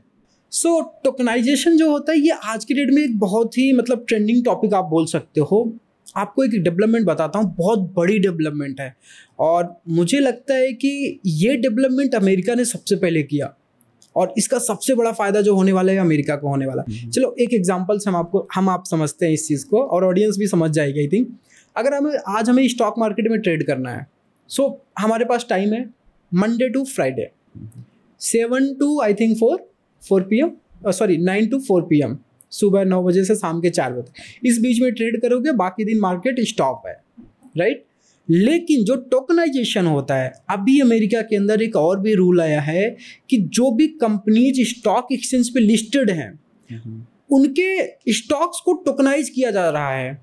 मतलब अगर आज गूगल का एक शेयर वट जो भी हो प्राइस पे $300-400 पे, उसके बैग एक टोकन $300 का बन गया। ओके। अब वो टोकन क्रिप्टो मार्केट में पूरे वर्ल्ड को एक्सेसिबल है 24/7। सो आज अगर कोई भी स्टॉक्स में ट्रेड करना चाहता है, इवन मान लो गूगल के स्टॉक्स बाई करना चाहता है, अमेजोन के स्टॉक्स बाई करना चाहता है, राइट, उसके लिए उसको बहुत सारे कंप्लायंस फेस करने पड़ते हैं। आज अगर इंडिया में हम बैठे हैं, मुझे अगर चाहिए 25 लाख रुपए का गूगल का शेयर या स्टॉक, सो हमें सबसे पहले ब्रोकर के पास अकाउंट ओपन करना पड़ेगा, बहुत सारी लीगल चैलेंजेस फेस करने पड़ेंगे, इवन कई बार हमें कन्वर्जन चार्ज भी बहुत ज़्यादा देना पड़ता है क्योंकि आप INR पे कर रहे हो, सामने वो $US में बाई होगा, सो कन्वर्जन चार्जेस वगैरह बहुत होते हैं। क्रिप्टो टोकनाइज जो शब्द है ना, इस चीज़ को बहुत ईजी बना दिया।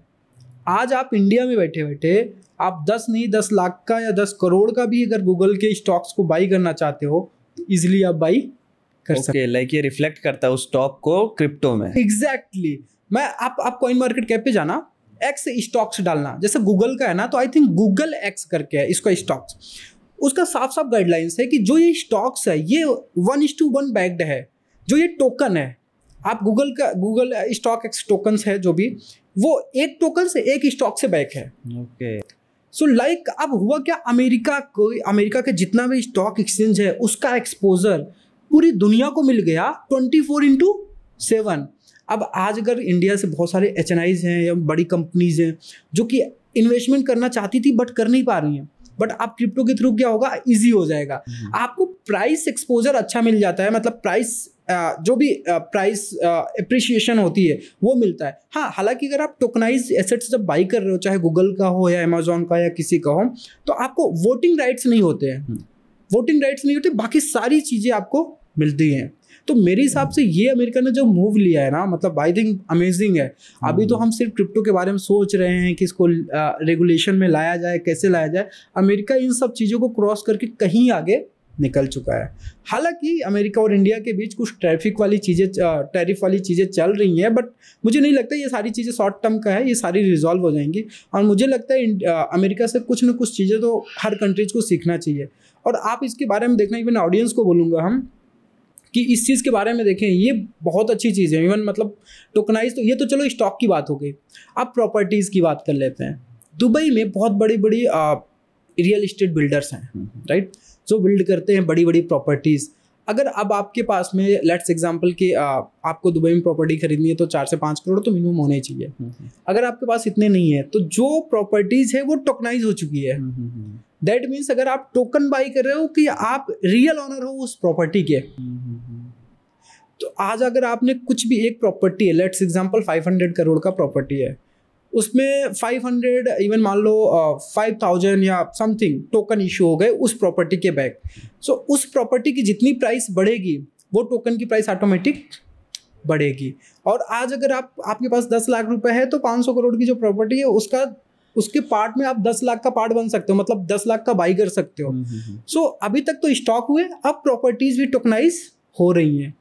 और ये जो डेवलपमेंट हो रहा है ना, ये टोटल क्रिप्टो या क्रिप्टो करेंसी इकोसिस्टम को काफ़ी स्ट्रॉन्ग बना रहा है क्योंकि ये रियल यूज केस हो रहा है। सो इंडिया इस चीज़ को लाइक एक्सेप्ट कर चुकी है? कुछ सोचा है इंडिया गवर्नमेंट ने लाइक कि इनको टोकनाइजेशन यूज़ करना है या अडॉप्ट करना है? सो आई थिंक इसमें इंडियन गवर्नमेंट को टाइम लगेगा। फर्स्ट थिंग्स कि इंडिया गवर्नमेंट को रूल्स लाने पड़ेंगे, रेगुलेशंस बनानी पड़ेंगी, रेगुलेटरी बॉडीज बनानी पड़ेंगी लाइक सेबी। ये सारी चीज़ें होने के बाद इंडिया भी कर सकती है। और मुझे लगता है कि अगर इसका प्रॉपर रूल रेगुलेशन बना के किया जाए तो इंडिया के स्टॉक मार्केट एक्सपोजर पूरी दुनिया को मिलेगा। और पूरी दुनिया से जब पैसा आता है, आज जैसे आप देखो अमेरिका इतना स्ट्रांग क्यों हो रहा है, क्योंकि उसने ऐसी चीज़ दे दी कि जो कि पूरी दुनिया से कहीं से भी कोई भी पैसा डाल सकता है, और वो पैसा अल्टीमेट अमेरिका में जा रहा है। दैट मीन्स कि अमेरिका बहुत ज़्यादा day by day strong economic build कर रहा है। ऐसी अगर हम बात करें तो इंडियन मार्केट से भी निकल के बहुत सारे ट्रेडर्स हो या इन्वेस्टर्स हो क्रिप्टो की तरफ जा रहे हैं। सो इसका इंडियन मार्केट में जो इम्पैक्ट पड़ रहा है, ये इसको रोकने के लिए क्या गवर्नमेंट कुछ स्टेप्स ले सकती है क्रिप्टो के अगेंस्ट? क्रिप्टो के देखो एक्चुअली क्या है कि कोई इंडिविजुअल ट्रेडर है या वो फ्रीडम है, वो चाहे तो स्टॉक मार्केट में ट्रेड करे चाहे तो ना करे। गवर्नमेंट इस चीज़ को नहीं रोक सकती। लाइक आज अगर कोई भी स्टॉक मार्केट में ट्रेड करता था, पहले रीज़न ये था कि फ्यूचर्स थे, ऑप्शंस अच्छे थे, इवन काफ़ी अच्छी वॉलेटिलिटी मिलती थी, लोगों को एक अच्छा एक्सपोजर था, लोग पैसे बना रहे थे। अब कितने लोग बनाते हैं वो अलग बात है, बट लोगों को ऑप्शन था ट्रेड करने का। जैसे ही रिस्ट्रिक्शंस एंड गाइडलाइंस आई, बहुत सारे अच्छे अच्छे ट्रेडर्स लाइक स्टॉक मार्केट के, जो कि आप देखोगे तो मतलब अच्छा पोर्टफोलियो मैनेज करते हैं, वो आज क्रिप्टो की तरफ मूव हो रहे हैं। उसके पीछे कई सारे रीजंस हैं। एक तो स्टॉक आपको एक लिमिटेड टाइम पे मिलता है कि आपको Monday to Friday and working time पे, ये है। सेकंड ये है कि बहुत सारी गाइडलाइंस हैं जो इस चीज़ को इंटरप्ट कर रही हैं। मतलब एक फ्रीडम नहीं होता है किसी भी ट्रेडर या किसी भी जो एक बड़े फंड से ट्रेड कर रहा है, उनको फ्रीडम चाहिए होती है कि वो एक्सेसिबल चीज़ों को ट्रेड कर पाए। बहुत ज़्यादा जब गाइडलाइंस और रिस्ट्रिक्शंस आ जाती हैं तो कहीं ना कहीं वो एक बैरियर का काम करती हैं किसी भी ट्रेडर या इन्वेस्टर के लिए। दैट्स वाई कि आज लोग स्टॉक मार्केट से क्रिप्टो की तरफ मूव कर रहे हैं। उसके यही लॉजिक है कि क्रिप्टो मार्केट 24/7 कभी भी आप ट्रेड कर सकते हो। एक्सपायरी इवन चलती रहे, जैसे ऑप्शंस की अगर आप देख लो तो इसमें बहुत सारे ऑप्शंस मिल जाते हैं आपको ट्रेड करने के लिए। फ्यूचर्स की बात कर लो, वो अवेलेबल है, और मार्केट एक्सेसिबल तो कभी भी है। कई सारे लोग जॉब पर्सन होते हैं पर फिर भी वो ट्रेड करना चाहते हैं, बट अगर वो सुबह 9 से या 10 से लेके शाम को 6-5 बजे तक जॉब करते हैं तो वो तो ट्रेड ही नहीं कर पाते, मार्केट को एनालाइज ही नहीं कर पाते क्या मूवमेंट चल रही है। बट क्रिप्टो में ये एक अच्छा बेनिफिट है कि कोई जॉब होल्डर है ना, कि अगर वो ट्रेडिंग भी सीख रहा है और जॉब भी कर रहा है तो उसके पास ऑप्शन है कि जॉब से आने के बाद वो ट्रेडिंग कर सकता है। इसी से रिलेटेड आपसे ये पूछना चाहूँगा, जैसे क्रिप्टो की आजकल काफ़ी ज़्यादा वीडियोस जो हो रही है या इन्फ्लुएंसर हो रही है उनकी वीडियोस टेक डाउन हो रही है, ऐसा लगता है कि क्रिप्टो को थोड़ा कहीं ना कहीं दबाना चाहते हैं या क्रिप्टो की तरफ लोग शिफ्ट ना हो ये करना चाहते हैं। इस चीज़ को आप कैसे टैकल करते हो या आपका क्या व्यू है इस पर? मेरा ये पॉइंट है कि अगर मान लो ये रियलिटी है, अब मुझे नहीं पता ये कितनी रियलिटी है, बट हाँ हमारे बहुत सारे नोन हैं जिनको ये प्रॉब्लम फेस करने पड़ रही है कि क्रिप्टोज वीडियोज डाउन हो रही हैं और चैनल्स पे प्रॉब्लम आ रही है। बट अगर ऐसी चीज़ें हो रही हैं तो आई थिंक मुझे लगता है कहीं ना कहीं हम पीछे जाने वाले हैं। रीज़न बीइंग कि एक तो अवेयरनेस, जैसे हम आज आपके साथ बैठ के डिस्कस कर रहे हैं, सो ऑडियंस को बहुत सारे डाउट्स जो होंगे वो क्लियर हो रहे होंगे, उनको पता चल रहा होगा कि ओवर द ग्लोब क्या चीज़ें चल रही हैं, अमेरिका किस तरफ से आगे बढ़ रहा है, कितनी स्पीड से इस फील्ड में आ रहा है, चाइना कैसे देख रहा है, राइट, इवन और भी कंट्रीज इस पे कैसे कर रही हैं, तो लोगों को एक नॉलेज मिलती है, राइट, जिससे कि वो अपना खुद का डिसीजन बना पाए। अगर इसी नॉलेज को अगर कोई टेक डाउन करने का ट्राई करेगा तो आई थिंक ये अच्छा नहीं है। मतलब इवन खुद ही आप देखो, नॉलेज जब नहीं रहेगी लोगों को, और ये ऐसी नॉलेज नहीं है कि हम कुछ गलत बातें कर रहे हैं, हम तो एजुकेट कर रहे हैं कि फाइनेंशियल वो स्ट्रांग बने और डिसीजन कैसे ले पाए। बहुत सारे ऑप्शंस है, वो जाके उसको ट्राई कर सकते हैं, सीख सकते हैं। बट मुझे लगता है कि गवर्नमेंट, अगर मतलब गवर्नमेंट तो नहीं बोल सकता, बट यूट्यूब इस चीज़ को कर रहा है तो इसको सुधारना चाहिए। और आई थिंक मुझे लगता है कि जैसे ये गाइडलाइंस आएगी ना, जैसे हमने आपसे पहले डिस्कस किया, कुछ भी रेगुलेशंस और गाइडलाइंस आ जाएंगे, सो आई थिंक ये सारी चीज़ें अब जो भी अभी हो रही है शॉर्ट टर्म का है, लॉन्ग टर्म में ऐसी कोई चीज़ें रहने वाली नहीं है, क्योंकि हर एक कंट्री अडॉप्ट करेगी तो ऐसा नहीं है कि सिर्फ इंडिया ही पीछे रह जाए। इंडिया भी आज के डेट में आप देखोगे तो 3rd लार्जेस्ट इकोनॉमी में आती है। सो आई थिंक मुझे नहीं लगता है कि ये पीछे रहने वाली चीज़ें हैं, ये शॉर्ट टर्म है, बाकी चीज़ें तो रिजॉल्व हो जाएंगे। तो सर जैसे अभी हम USDT की बात कर रहे थे तो कि कैसे हम ट्रांसफ़र करने हैं, तो ऐसे काफ़ी ज़्यादा लोग होते हैं जिनकी लाइक कोई जॉब होता है, जॉब कर रहा होता है, डेवलपर होते हैं, या लाइक काफ़ी ज़्यादा इन्फ्लुएंसर होते हैं जो इंटरनेशनल क्लाइंट के लिए काम करते हैं, उनके पास आती है USDT, तो वो बहुत ज़्यादा कंफ्यूज रहते हैं कि P2P करेंगे तो अकाउंट फ्रीज हो जाएगा, तो हम अपने आप को ट्रांसफ़र करें तो कैसे कर सकते हैं, तो आप वो एक बार ही समझा दो। हाँ, ये जो इशू है ना, ये आज के डेट में इंडिया के लिए बहुत बड़ा चैलेंज है। आज लोग फ्रीलांसिंग कर रहे हैं या फिर कोई जॉब कर रहे हैं बाहर की कंपनीज के लिए, उनको पेमेंट क्रिप्टो में रिसीव होती है। अब क्रिप्टो में रिसीव हुई तो उनके माइंड में 2 चीज़ आते हैं, या तो हम इसको P2P करके अकाउंट में ले लें, या फिर हम इसको कैश कर लें। कैश में प्रॉब्लम है, राइट, बहुत सारी अलग अलग तरीके की एक्टिविटीज़ होती हैं, उसमें अगर इन्वॉल्व हो गए तो वो उनके लिए लीगल चैलेंज आ सकता है। इवन अगर उसने P2P किया, P2P के थ्रू पैसे अकाउंट लिए तो भी लीगल चैलेंज है। रीज़न वही होता है कि सामने वाला जो पर्सन है पैसे कहाँ से भेज रहा है, किस चीज़ में इलीगल एक्टिविटी में इन्वॉल्व है, पता नहीं होता है। बट ट्रांजैक्शन हो जाती है तो जब पैसे हमारे अकाउंट में क्रेडिट हो जाते हैं तो पता चलता है कंप्लेन आ गई या केस आ गया या इवन साइबर क्राइम की नोटिस आ गई कि आपके यहाँ पे जो पैसे आए हैं वो इलीगल थे या किसी क्राइम के पैसे थे। सो ये सारी चैलेंज आज की डेट में इंडिया में बहुत ज़्यादा है। अब इसको इजी वे में, कंप्लायंस वे में बहुत ही आसान है। आई थिंक लोगों को शायद पता नहीं है, लोग क्यों नहीं ट्राई करते। इतना आसान है कि जैसे कि आज के डेट में मतलब आप कोई भी चीज़ कभी भी कर, जैसे आज आप एक बैंक से दूसरे बैंक में पैसे ट्रांसफर कर दो, बस इतना सा ही आसान है, इससे ज़्यादा हार्ड नहीं है। मैं आपको एक्सप्लेन करता हूँ। कोई कहीं से भी क्रिप्टो रिसीव कर रहा है, लाइक सैलरी मिल रही है, कॉन्ट्रैक्ट बेस में काम कर रहा है, फ्रीलांसिंग कर रहा है, या फिर इन्फ्लुएंसर्स हैं, BD किसी भी पोजीशंस पे काम कर रहा है, उसको क्रिप्टो आई। अभी उसको करना क्या चाहिए? सबसे पहले किसी एक एक्सचेंज पे लाइक सन क्रिप्टो वो अकाउंट ओपन कर सकता है। उसको USDT रिसीव हो रही, BNB रिसीव हो रही, USDC या BTC कुछ भी। अकाउंट बनाने के बाद में डिपॉजिट के सेक्शन में जाके क्रिप्टो करेंसी का एड्रेस मिल जाएगा, जो भी क्रिप्टो आई है उसको वहीं पे डायरेक्ट ले सकता है या अपने वैलेट में लेके वहाँ पे डिपॉजिट कर सकता है। डिपॉजिट हो जाने के बाद में सेल करे उस क्रिप्टो करेंसीज को, डायरेक्ट अपने अकाउंट में विड्रॉ कर ले। अब ये जो प्रोसेस हुआ ये प्रॉपर कंप्लायंस है, इसमें उसको कोई चैलेंजेस, कोई लीगल वो चीज़ें नहीं आ सकती, क्योंकि जिस भी एक्सचेंज के साथ वो ये किया वो FIU रजिस्टर्ड है। लाइक सन क्रिप्टो के साथ किया तो सन क्रिप्टो FIU रजिस्टर्ड है, उसको कोई टेंशन लेने की बात नहीं है। सारी कंप्लायंस तो हम लोग ऑलरेडी फॉलो कर रहे हैं।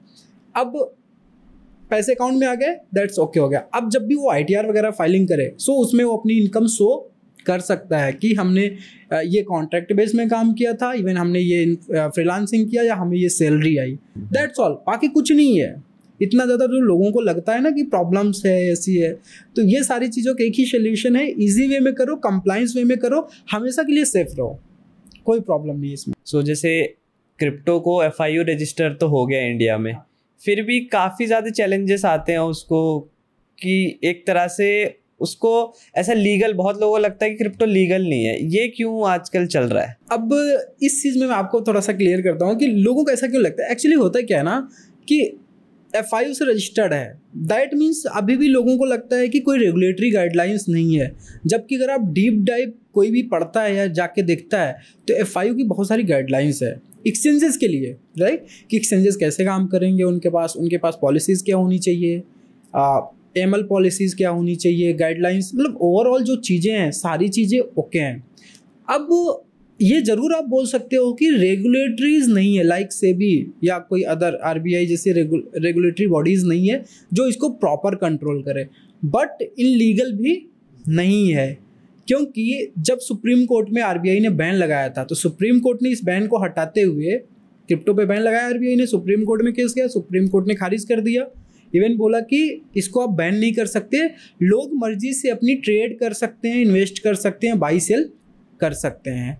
तो तभी से ये क्लियर हो गया था कि इनलीगल कुछ भी नहीं है। इवन जब से ये टैक्स वगैरह, आप देखो आज की डेट में अगर हम सोचते हैं यार क्रिप्टो में लगाऊं, इनलीगल तो नहीं है, पैसे डूब तो नहीं जाएंगे, तो ऐसी चीज़ें आई थिंक मुझे लगता है अब नहीं सोचना चाहिए, क्योंकि गवर्नमेंट टैक्स भी लेने लग गई, गाइडलाइंस भी आ गई। अब आप देखो FIU में FIU का रजिस्ट्रेशन लेने के लिए भी बहुत सारी चीज़ें कंप्लायंस करना पड़ता है। पहले क्या होता था, कोई भी एक्सचेंज आया कैसे भी डन कर रहा है, कोई मतलब नहीं है, बट आज के डेट में अगर आप जा रहे हो तो आपको प्रॉपर कंप्लायंस फॉलो करना पड़ेगा, KYC की नॉर्म्स जो भी होती हैं वो फॉलो करना पड़ेगा, रिकॉर्ड मेंटेन करना पड़ेगा, टाइम टू टाइम रिपोर्ट करना पड़ेगा, बहुत सारे कंप्लायंस है।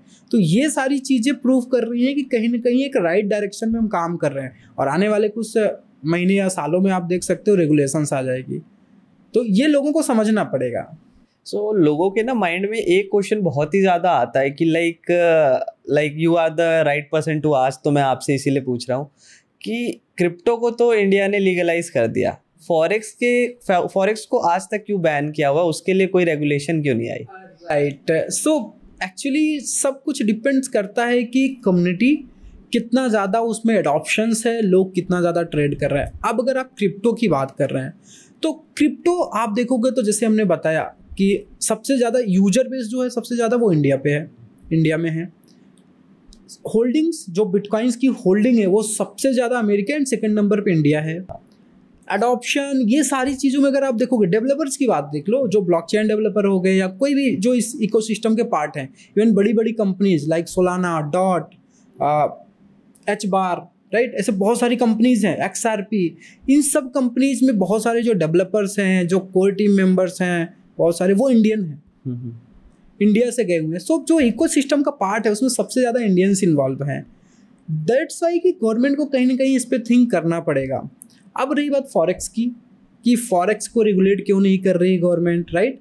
सो फॉरेक्स भी कहीं ना कहीं जो अंडर में आता है वो RBI के आता है, क्योंकि वहाँ पे करेंसीज का एक्सचेंज हो रहा है, राइट। और आई थिंक फॉरेक्स के कुछ प्लेटफॉर्म्स, आई थिंक जहाँ तक मुझे आइडिया है, रेगुलेटेड जो प्रॉपर वे में काम कर रहे हैं, उस पर आप कर सकते हो। कुछ प्लेटफॉर्म्स ऐसे भी हैं जो कि बिल्कुल मतलब गवर्नमेंट की गाइडलाइंस को फॉलो नहीं करते हैं। आई थिंक 1-2 प्लेटफॉर्म थे, OctaFX आई थिंक था, यस, हाँ OctaFX था। सो ऐसे और भी कुछ प्लेटफॉर्म्स होंगे जो फॉरेक्स में काम करते हैं बट गाइडलाइंस को फॉलो नहीं करते हैं। सो जो गाइडलाइंस को फॉलो नहीं करते हैं तो गवर्नमेंट तो उसको आई थिंक बैन करेगी। बट कुछ प्लेटफॉर्म्स हैं आज भी फॉरेक्स में जो कि गाइडलाइंस को फॉलो कर रहे हैं। सेम लाइक क्रिप्टो, आप जैसे देख लो क्रिप्टो में क्या हुआ, जो एक्सचेंजेस FIU की गाइडलाइंस या FIU से रजिस्ट्रेशन नहीं लिए हैं, आज उन एक्सचेंजेस को बैन किया गया है, लाइक OKX, मैक्सी एंड गेट ऐसे करके हैं। बट जो एक्सचेंजेस FIU के साथ रजिस्ट्रेशन लिया एंड प्रॉपर गाइडलाइंस को फॉलो कर रहे हो, लाइक बाइनेंस एंड ऑल, तो उनको तो चलने का ऑप्शन मिल रहा है। सो मेन चीज़ है कि गवर्नमेंट की कोई गाइडलाइंस है, अगर आप उसको इग्नोर कर रहे हो, दैट मीन्स कि फिर तो प्रॉब्लम है। कहीं ना कहीं आप ट्राई कर रहे हो कि जो लॉ है या रेगुलेशंस उसको बाईपास करने का। और मुझे नहीं लगता है कि ये चीज़ें करनी चाहिए। रेगुलेटेड वे में करो, अच्छे से करो, लाइक लोगों को भी कॉन्फिडेंस आए। सो आजकल एक और जो एक टर्म है वो ज़्यादा चल रहा है इंडिया में, Web3 इवेंट्स। सो ये क्या होता है और ये लोगों को किस तरह से हेल्प कर सकता है? राइट है। सो ये जो Web3 इवेंट्स होते हैं, राइट, उनके लिए होता है जो न्यू कमर्स होते हैं। इवन बहुत सारे लोग आज इंजीनियरिंग की पढ़ाई कर रहे हैं, लाइक समथिंग कुछ ना कुछ बनाने का ट्राई कर रहे हैं। इवन आप देखो जितने भी IIT IIM से निकलते हैं तो उनका या तो 2 ही टारगेट होता है, या तो किसी MNCs में एक अच्छे हायर पोजीशन पे जाना, राइट, या फिर खुद का एक अच्छा स्टार्टअप करना। सो स्टार्टअप्स लाइक आज के डेट में अगर किसी को बैंक ओपन करना है, राइट, सो 500 करोड़ से ज़्यादा की एसेट चाहिए होती है। बट क्रिप्टो में अगर आपको कोई DeFi प्रोटोकॉल बनाना है, सो आपको नॉलेज चाहिए, क्रिप्टो पे नॉलेज चाहिए होती है, आप बना सकते हो। लाइक एक एग्जांपल देते हैं, जैसे आज के डेट में अगर किसी को लोन देना है या लोन लेना है, राइट, तो आपको एक आई थिंक उसको क्या बोलते हैं, एन समथिंग कुछ बोलते हैं, राइट। सो उसका रजिस्ट्रेशन आपको लेना पड़ेगा RBI से। फिर आप क्या कर सकते हो, किसी को लोन दे सकते हो। मतलब लोन में भी जनरली होता क्या है, एक लोग का पैसा कंपनी के पास आता है, कंपनी उनको लोन देती है, वहाँ से इंटरेस्ट अर्न करती है, कुछ परसेंटेज रख के इनको इंटरेस्ट दे देती है। ये एक सिंपल सा राइट है। और इस पे जो ट्रस्ट पर्सन है या मीडिएटर है वो है बैंक। ये बंदा भी बैंक पे भरोसा कर रहा है, ये बंदा भी बैंक पे भरोसा कर रहा है। अब इस चीज को, ये जो मिडलमैन बैंक है, इसको हटाकर, राइट, अब आपने देखा होगा Web3 में आ गया है लेंडिंग एंड बारोइंग का सिस्टम आ गया है जो ब्लॉकचेन बेस है। यहाँ पे मिडलमैन कोई नहीं है, राइट, और जो भी मिडलमैन का कमीशन था वो कमीशन भी खत्म है। अब क्या करना है कि आप DeFi प्रोटोकॉल्स पे जाओ, DeFi प्लेटफॉर्म्स पे जाओ, आपके पास बिटकॉइंस है, आपके पास USDT है, आप उसको फिक्स डिपॉजिट या लेंड कर सकते हो वहाँ पे। अब जो बारोवर आएगा वो उस चीज़ को बारो करेगा। बारो करने के लिए भी एसेट्स को भी कोलेटरल रखते हैं। जैसे आज अगर हमें गोल्ड लोन चाहिए, हमें लोन चाहिए, तो हमारे पास गोल्ड है तो हम बैंक को या इवन कंपनीज को गोल्ड दे सकते हैं और लोन ले सकते हैं। तो वैसे जो भी आपकी एसेट्स को बारो करने आएगा, लोन लेने आएगा, वो कुछ ना कुछ आपके पास रखेगा। और ये सारा जो इकोसिस्टम होता है ये प्रॉपर डिसेंट्रलाइज मोड में होता है। यहाँ पे कोई मिडल मैन नहीं है, कोई हिडन चार्जेस नहीं है, कोई एजल नहीं है, कोई डॉक्यूमेंटेशन नहीं है, सारी चीज़ें एकदम है ईजी वे में है। आज जैसे मैं भी कई बार ट्राई किया हूँ कि मुझे लोन चाहिए, इवन क्या किया मैंने, DeFi में गया, इवन मेरे पास बिटकॉइन है, ओके ठीक है, ये बिटकॉइन डाला, बिटकॉइन मान लो एक बिटकॉइन है तो 1,14,000 है, सो मैं वहाँ से 80,000 USDT का लोन ले लिया। 2 to 3 days, 5 days, 1 week, even 6 month, जब तक जरूरत पड़ी हमने उसको यूज किया, इवन इंटरेस्ट के साथ हमने उसको रीपे कर दिया। तो ये जो प्रॉपर इस तरह के प्लेटफॉर्म्स है, DeFi हो गया, सोशल मीडिया ऐप हो गए, डेक्सेस हो गए, वैलेट्स हो गए, ये सारे जो प्लेटफॉर्म्स है ये बनाने के लिए जगह जगह पर, मतलब इस चीज़ के बारे में एजुकेट करने के लिए जगह जगह पे Web3 इवेंट्स होते हैं। दैट मीन्स जो भी न्यू ऑडियंस है या न्यू स्टूडेंट्स हैं जो आज की डेट में कुछ बनाना चाह रहे हैं, सो उनके माइंड में यूनिक आइडियाज़ आते हैं। लाइक जैसे DeFi की मैंने बात किया, अब तो ऐसे भी आ गए हैं बहुत सारे प्लेटफॉर्म की, आप DeFi भी हैं, ट्रेडिंग भी करा रहे हैं, फ्यूचर्स भी दे रहे हैं डिसेंट्रलाइज में, बहुत सारी ऑप्शंस। सो ये सारे आइडियाज़ को शेयर करने के लिए ये Web3 इवेंट्स होते हैं। और मुझे लगता है जो स्टूडेंट आज के डेट में पढ़ाई कर रहे हैं, इंजीनियरिंग की पढ़ाई कर रहे हैं, उनको Web3 इवेंट को ज़रूर अटेंड करना चाहिए मेरे हिसाब से। बहुत सारी थिंकिंग्स, बहुत सारे नॉलेज मिलते हैं। इवन मैं भी ट्राई करता हूँ बहुत सारे इवेंट्स में, एज अ स्पीकर गया या फिर एज अ खुद में चला जाता हूँ। इवन अगर मैं लाइक कभी दिल्ली या जयपुर में इवेंट हो रहा है या बेंगलोर में हो रहा है, अगर मैं उस जगह पे हूँ तो डेफिनेटली मैं अटेंड करता हूँ, क्योंकि वहाँ पे बहुत सारे स्किल्ड पर्सन होते हैं, नॉन पर्सन्स होते हैं, जिसके ज़रिए हमें एक अच्छी इन्फॉर्मेशन मिलती है। तो अब एक एग्जांपल एक और मैं आपको बता देता हूँ। जैसे इंडिया में आज के डेट में पेमेंट के सेक्टर में रेजर पे है, फ़ोन पे है, आप देखो UPI भी आ गया है, राइट। सो ये प्लेटफॉर्म्स है जो पेमेंट एग्रीगेटर पे काम करते हैं। तो क्रिप्टो में अगर पेमेंट एग्रीगेटर बनाना है तो बन सकता है, ईजिली बन सकता है, क्योंकि आज आप ब्लॉकचेन्स का यूज़ करोगे, राइट। समथिंग एक मर्चेंट है जो चाहता है कि क्रिप्टो में पेमेंट एक्सेप्ट करूं और उसको INR या डॉलर या XYZ जिस भी कंट्री का है उस करेंसी में मिल जाए। अब यहाँ पे क्या होगा कि जो भी इंजीनियर्स है, जो भी डेवलप करना चाहते हैं, वो एक टेक डेवलप करेंगे कि जो भी मशीन, पॉस मशीन होती है, QR मशीन होती है, राइट, उसमें उन्होंने क्रिप्टो का QR लगा दिया, वहाँ से पेमेंट रिसीव हुई, डायरेक्ट वो पेमेंट फिएट करेंसी में सेटल होकर मर्चेंट को सेटल हो गई। और ये सारा प्रोसेस बिल्कुल स्ट्रीम लाइन में सेट होते हैं कि ज़्यादा कोई टाइम नहीं लगता है। जैसे आज हम पेमेंट रिसीव करते हैं, अगले दिन मॉर्निंग हमारे सारे पेमेंट्स हमारे अकाउंट में सेटल, तो वैसे क्रिप्टो में भी है। और ये चीज़ें आज सिंगापुर, दुबई में ये चल रही है कि आप दुबई में कोई किसी भी प्रॉपर्टी पे जाओ, आपके पास कैश नहीं है, आपके पास रुपए नहीं है, डॉलर नहीं है, दिरहम नहीं है, डेवलपर क्या बोलेगा, कोई बात नहीं, क्रिप्टो है, एक काम करो, ये QR है, पे कर दो। अब वो QR किसी न किसी कंपनी या किसी न किसी टेक का होता है, वो उस QR पे पेमेंट क्रिप्टो करेंसी गई, बैकएंड में वो कन्वर्ट होकर सीधा उस डेवलपर के अकाउंट में दिरहम क्रेडिट हो गई। दुबई इतना आगे कैसे चला गया इस चीज़ में, अभी बाकी कंट्रीज नहीं है। मैंने सुना है दुबई में आप गाड़ी भी खरीद सकते हो क्रिप्टो से, लाइक हर एक चीज़ कर सकते हो क्रिप्टो से। सो ये सब चीज़ें बाकी कंट्रीज में आने में कितना टाइम लग सकता है? तो आई थिंक देखो दुबई क्या है, दुबई अगर आप बोलो तो इंडिविजुअल लेवल पे टैक्स नहीं है। कंपनीज जो काम करती थी वहाँ पे पहले टैक्स नहीं था, आई थिंक अभी टैक्स आ गया मिनिमम है वो, हाँ वो भी बहुत लो है। सो दुबई इस चीज़ को फ्रीडम दिया है, थोड़ा फ्रीडम इन द सेंस कि आप क्रिप्टो से बाई करना चाहते हो कर सकते हो। और दुबई अगर आप देखोगे तो वहाँ की जो लिविंग क्लास है या क्वालिटी है वो भी काफ़ी अच्छी है। आप चाहे रोड की बात कर लो, फ्लैट्स की बात कर लो, एक लिविंग लाइफस्टाइल जो होती है ना वो काफ़ी अच्छी है। आप इंडिया में मान लो 1 करोड़ रुपए कमा रहे हो, आपने गवर्नमेंट को टैक्स दिया 30 लाख रुपए, लेकिन आप घर से बाहर निकल रहे हो तो गड्ढे मिल रहे हैं, राइट। आप रोड से जा रहे हो तो ट्रैफिक मिल रहा है, आप सांस ले रहे हो तो प्रदूषण ले रहे हो। दैट मीन्स आपने बहुत कुछ दिया पेमेंट्स पर मिला क्या, कुछ नहीं। सो इस तरह से बहुत लोगों की थिंकिंग होती है, जो वो सोचते हैं ठीक है काम करते हैं, चलो दुबई चलते हैं। अब दुबई में क्या हुआ, आपने 1 करोड़ कमाए, आपको 0 टैक्स है। सो टैक्स 0 हुआ, बाकी के 1 करोड़ आपके हैं। अब आप कैसी भी लाइफ स्टाइल जियो, कैसे भी रहो, ये सारी चीज़ें जो है लोगों को अट्रैक्ट कर रही हैं। और रही बात क्रिप्टो से पेमेंट एक्सेप्ट करना, तो ये दुबई में हो चुका है और इवन सिंगापुर में भी हो चुका है और भी बहुत कंट्रीज़ में हो रहा है। रीज़न ये है कि सब कुछ पॉलिसीज़ हैं वहाँ पे, लोगों को काम कैसे करना है, कैसे इस चीज़ के लिए प्रॉपर एक मॉनिटरी, जैसे दुबई में काम करना है तो आपको वारा लाइसेंस लेना पड़ेगा। वारा में आपको प्रॉपर डिक्लेयर करना पड़ेगा कि आपने टेक का है क्या है, आपकी टेक की सिक्योरिटी ऑडिट क्या है, कंप्लाइंस क्या है, कंपनीज के क्या क्या रूल्स हैं, सब कुछ फॉलो करना पड़ता है। बट ये तो कंपनीज के लिए है ना, बट हम जैसे या नॉर्मल आम पब्लिक के लिए तो बहुत ईजी है। जस्ट आज मेरे पास 2 बिटकॉइन है, काम करो, एक लंबोर्गिनी लेनी है तो ठीक है, पे करो और जाके उठा लाओ, तुरंत का तुरंत हो रहा है। तो ये सारी चीज़ें इजी हैं और आज के डेट में देखो लोगों को इजी बहुत पसंद है, मतलब ज़्यादा कुछ ना करना पड़े। आज अगर आप देखो जो जेप्टो की बात कर लो, ब्लिंकिट्स की बात कर लो, आप अभी हम जब पॉडकास्ट करने बैठे उससे पहले अगर हम लोग चाहें तो ऑर्डर करते तो 5 मिनट के अंदर हमारे पास जो भी चाहिए वो मिल जाता है। तो लोगों को आसान है ना, तभी तो ये चल रहे हैं। अगर आज के डेट में यही हो जाए इंडिया में, राइट, कि आप क्रिप्टो से कुछ भी खरीद लो कहीं भी कैसे भी, सो आप देखो कितने सारे लोगों के पास क्रिप्टो है, वो भी एक्सेसिबल हो जाएगी एक हिसाब से। बट वही है कि due to lack of guidelines, policies regulations, ये चीज़ें यहाँ पे पॉसिबल नहीं है। बट यही चीज़ को दुबई और सिंगापुर जैसी कंट्रीज अडॉप्ट कर ली हैं, और इसीलिए आप देखो जितने भी लोग आज के डेट, आप इवन देखो स्टॉक के ट्रेडर, क्रिप्टो के ट्रेडर जो बहुत पैसे कमाते हैं, वो कहाँ पे हैं आज? दुबई में।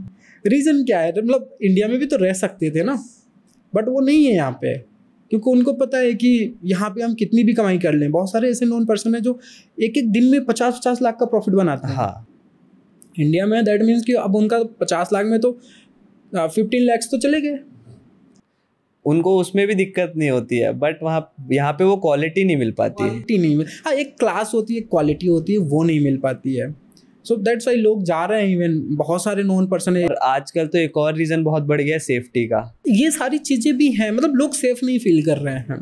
So that's why, but I think मुझे लगता है कि इन सब चीज़ों पे देखो होता क्या है कि अदर कंट्रीज बहुत रैपिडली चीज़ों को ग्रैब करते हैं, बट इंडिया में चीज़ों को टाइम लगता है। अब इंटरनेट के ज़माने की बात देखिए कीजिए अगर, तो वहाँ पे यही था, अमेरिका और बड़ी कंट्रीज़ में बहुत पहले हो चुका था, बट इंडिया में फिर भी वही 1G और 2G चल रहा था। बट हुआ ना, सारी चीज़ें हुई, इवन 5G भी आया, बट टाइम लगा। तो इंडिया में ये चीज़ें हैं। सो सर देखो, जैसे टेक्निकल तो अब मैंने बहुत बातें कर ली, अब पॉडकास्ट को यहीं पे थोड़ा रैप करते हैं। उससे पहले मेरा ये फेवरेट सेक्शन आता है कि मुझे जो आपने बहुत कुछ अचीव किया है, तो मेरे को आपको जानने में सबसे ज़्यादा मेरे को as a point of view मेरा कि आपको जानने में, आपसे सीखने में बहुत ज़्यादा मेरे को अच्छा लगता है। तो ये मेरा एक लास्ट सेक्शन रहता ही है पॉडकास्ट में। तो मैं आपसे ये पूछना चाहूँगा कि जब आपने क्रिप्टो स्टार्ट कर लिया, आपने वहाँ से स्टार्ट किया था जहाँ आप बताते हो बहुत मिडिल क्लास थे, इतना कुछ नहीं था, आपने अपनी स्टडीज़ भी छोड़ी, और आज जहाँ पे हो, तो आपको जब आप देखते हो अपनी जर्नी, आपको कैसा फील होता है?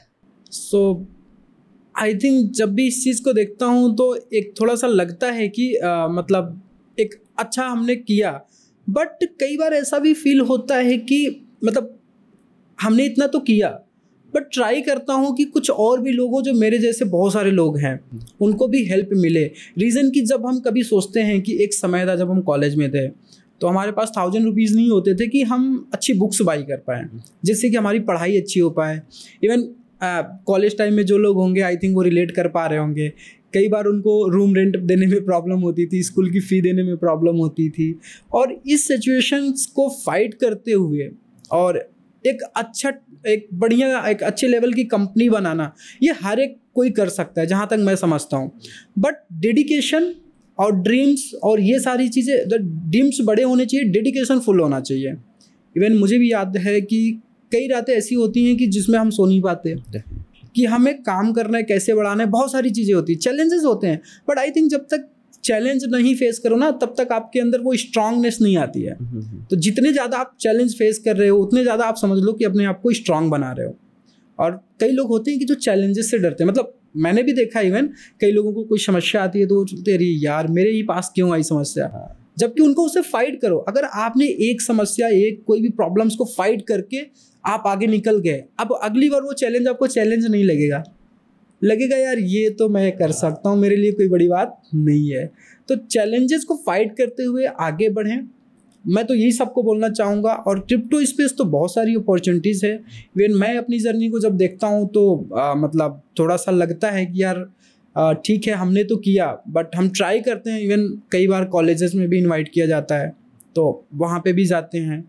तो बहुत सारे लोग होते हैं, स्टूडेंट्स होते हैं, जो जिनके अंदर एक गोल होता है, एक थिंकिंग होती है। आज के डेट में, पहले स्टूडेंट हम लोग जब थे, हमारी जब स्टडी चल रही थी, तो इतना ज़्यादा चीज़ें नहीं थी कि हम सोचें क्या करना है। बट आज के डेट में अगर आप स्टूडेंट्स को देखो, तो स्टूडेंट आज के डेट में क्लियर है उसको क्या करना है, और वो उसी डायरेक्शन में वो अपने आप को आगे ले जा रहा है। सो जैसे आपने एक कंपनी बनाई इतनी बड़ी, आज एक डेट को हो चुकी है, बट उसके पीछे सिर्फ जैसे आप हो, एक जना नहीं हो सकता, तो सबसे ज़्यादा सपोर्ट आपको इस जर्नी में किसने किया था? तो सबसे पहले तो जो सपोर्ट्स है वो हमारी फैमिली से है। फैमिली इन द सेंस जो भी हमारी फैमिली में है, उनसे काफ़ी अच्छा सपोर्ट मिला। क्योंकि कई पेरेंट्स होते हैं जो अपने बच्चों को काफ़ी ज़्यादा स्ट्रिक्टनेस करके रखते हैं, राइट। तो यही करेगा मतलब यही करेगा, मैंने बोला तुम्हें यही करना है तो यही करना है। जबकि मुझे ऐसा लगता है ना, ये चीज़ें अब नहीं होनी चाहिए, क्योंकि बच्चों को आप फ्रीडम दो, राइट। उसका गोल कुछ और है, वो कुछ और करना चाहता है, उसकी जो इंटरेस्ट है वो किसी और चीज़ में है, तो उसको फ्रीडम दो ना, वो करेगा। और जिस चीज़ में उसका इंटरेस्ट है वो बहुत अच्छे से करेगा, रेदर देन कि आप उसको फोर्स करके कोई चीज़ करवाओ। तो एक तो ये है कि ये चीज़ें मतलब लोगों को फॉलो करनी चाहिए। सॉरी इंटरप्ट करूँगा, आपका क्वेश्चंस क्या था जरा मैं कि किसने आपको सबसे ज़्यादा सपोर्ट सिस्टम किया? राइट। सो तो सबसे पहले हमारी फैमिली थी, जैसे हमने आपको बताया, एंड इसके बाद जो सपोर्ट्स रहा है वो हमारे कुछ फ्रेंड्स का रहा है काफ़ी अच्छे। मतलब आप देखोगे तो कॉलेज में होता है ना दोस्त या फ्रेंड्स, तो फ्रेंड्स होते हैं, मतलब वो चाहे कितना भी अच्छा टाइम हो कितना भी बुरा टाइम हो। आज भी हमारे साथ ऐसे बहुत सारे फ्रेंड्स हैं। जब मेरे पास पैसे नहीं थे, मतलब बिल्कुल भी पैसे नहीं थे, आप समझ लो कॉलेज टाइम में क्या ही होता है किसी के पास में, तो उस टाइम पे भी थे और आज भी हैं। आज भी मतलब हम लोग मिलते हैं तो ऐसे बात होती है, यार तू तो क्या कर गया, मैं तो ही रह गया, तो आपस में हमारी बातें। तो फैमिली एंड फ्रेंड्स ये रहा है। इसके साथ आपको ज़रूरी है लाइफ में आगे बढ़ना है तो एक अच्छे पार्टनर्स की ज़रूरत पड़ती है, जिसको हम आज के डेट में जो न्यू जनरेशन है वो उनको कोई बिजनेस स्टार्ट कर रहा है तो उसको को फाउंडर बोलते हैं, राइट, या पार्टनर बोलते हैं। उनका सबसे ज़्यादा सपोर्ट रहा है, क्योंकि आप किसी भी चीज़ को आगे बढ़ाना चाह रहे हो ना, तो सिर्फ एक व्हील्स से चीज़ें नहीं चलती हैं।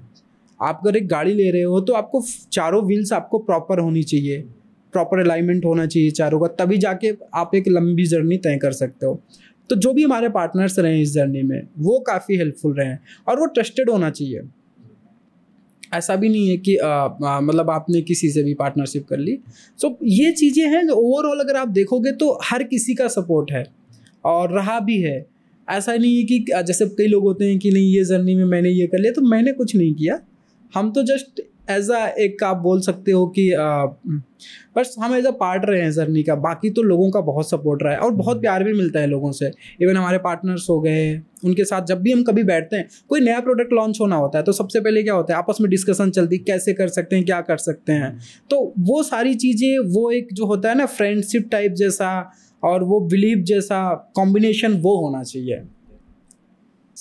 आपने एक जर्नी अभी मतलब आपने तय कर ली है, एक डेस्टिनेशन तक आ गए हो, बट आपका आगे का व्यू क्या है कि आपको अब यहाँ से यहाँ तक जाना है? ये जो जर्नी रही है ना, हम इसको पैसे और उन चीज़ को साइड करते हैं। रीज़न बीइंग कि सिर्फ पैसा नहीं काम आता है। हमारा जो मिशन रहा है वो यही रहा है कि लोगों को कितना आसानी से इजी वे में क्रिप्टो में एक्सेस दे पाएँ, और आज भी हम उसी पे काम कर रहे हैं। कि पैसे तो चलो बाय डिफ़ॉल्ट वो तो आना ही आना होता है। आज भी हमारा यही मिशन है कि जितना ज़्यादा से ज़्यादा, जैसे आज हम आपके साथ बैठ के डिस्कस कर रहे हैं, मुझे लगता है बहुत सारे लोगों को क्लियरिटी मिलेगी कि क्रिप्टो में जाना चाहिए, क्यों जाना चाहिए, कैसे जाना चाहिए, राइट। सो यही हमारा मिशन रहा है और आज भी हम इस पे काम कर रहे हैं, रैपिडली स्पीड में काम कर रहे हैं। और आने वाले कुछ सालों में, जैसे अगर आप बोल लें 5 से 10 सालों में, टारगेट यही है कि जितना ज़्यादा लोगों को एजुकेट किया जा सके, क्रिप्टो में इन्वेस्टमेंट के लिए गाइड दिया जा सके, वो करें। रही बात कंपनी की, तो आई थिंक डेस्टिनेशन तो कभी आई थिंक ख़त्म नहीं होती है। तो जितना लंबा आपका रास्ता होता है, राइट, वो अगर आप जर्नी की बात करो तो जर्नी कभी ख़त्म नहीं होती है। मतलब आज हम यहाँ पे आ गए तो हमें लग रहा है कि हमें और भी कुछ बनाना चाहिए, ये करना चाहिए जिससे कि लोगों को ये मिले, राइट। सो ये चीज़ें तो कंटिन्यू चलती रहेंगी और इसके लिए हम भी रेडी हैं, कोई इशू नहीं। अब एक आपसे क्वेश्चन पूछना चाहूँगा, जैसे किसी एक कंपनी को किसी को बिल्ड करना है, क्योंकि आजकल का जो ट्रेंड है, आजकल का दौर है वो एंटरप्रेन्योरशिप का है। किसी को बिल्ड करना है किसी कोई कंपनी, तो मेजर 2-3 चीज़ें क्या होनी चाहिए जो कि आपको ध्यान में रखनी ही रखनी है? तो सबसे पहले जहाँ तक मुझे समझ में आता है, आपका जिस चीज़ में मन लग रहा है ना, जिस चीज़ के आप एक्सपर्ट हो, उसमें आइडेंटिफाई करो बिजनेस बनाने का। देखो अब मैं बिजनेस टाइप्स की बातें में करता हूँ थोड़ा सा। इवन मैं ही नहीं बोलता मैं एक्सपर्ट हूँ लाइक शार्क टैंक, नहीं मैं ऐसा नहीं हूँ। जस्ट मैं अपना एक एक्सपीरियंस छोटी सी जर्नी का शेयर कर रहा हूँ कि अगर आप बनाना चाह रहे हो, ऐसा नहीं है कि आप कुछ भी देख कर आप अच्छा चलो मैं ये भी बनाता हूँ। लाइक आज ओला उबर या जोमेटो एंड अदर चीज़ सब भी है, तो हमने ये सोचा कि चलो इसके जैसा मैं बनाता हूँ। That is not good. मतलब आपको सबसे पहले देखना पड़ेगा कि आपका इंटरेस्ट किस चीज़ में है। लाइक अगर मान लो किसी का इंटरेस्ट है ट्रेडिंग, फंड मैनेज करने का, तो मेरे हिसाब से अगर वो 4 से 5 साल ये काम कर लिया तो उसको एक फंड मैनेजमेंट कंपनी बना देनी चाहिए। लाइक बहुत सारी हैं जो अच्छे फंड्स मैनेज करें, बहुत अच्छे प्रॉफिट में चल रही हैं। किसी का इंटरेस्ट है यूट्यूब या इसमें, तो उसको उस वे में जाना चाहिए। किसी का इंटरेस्ट है कोई बड़ी कंपनी बनाने का, लाइक आईटी कंपनी या अदर, तो उसको उस वे में जाना चाहिए। मतलब ओवरऑल कहने का ये है कि जिस चीज़ में इंटरेस्ट है, लाइक आज अगर हमने सन क्रिप्टो बनाया तो रीज़न ये था कि हमारा क्रिप्टो में इंटरेस्ट हो चुका था, और हमने ये तय किया था कि एक अच्छा ऑप्शन देना है, एक प्लेटफॉर्म बनाना है जिससे लोगों को एक्सेसिबल हो, मार्केट में एक्सेस मिले, इन्वेस्टमेंट कर पाएँ। दैट्स वाई अगर आज आप देखो क्रिप्टो की नॉलेज नहीं होती, बिल्कुल भी नॉलेज नहीं होती, तो आपको क्या लगता है नहीं चल सकता था। प्रॉब्लम ये थी कि हमें समझ में नहीं आता हमें करना क्या है। और आज अगर क्रिप्टो की नॉलेज है तो मुझे समझ में आ रहा है कि क्या करना है। इवन लोगों की ज़रूरत दिख रही है, अच्छा लोग ये चाह रहे हैं, कोई बात नहीं, हम बना के देते हैं, लोगों को आसानी होगी।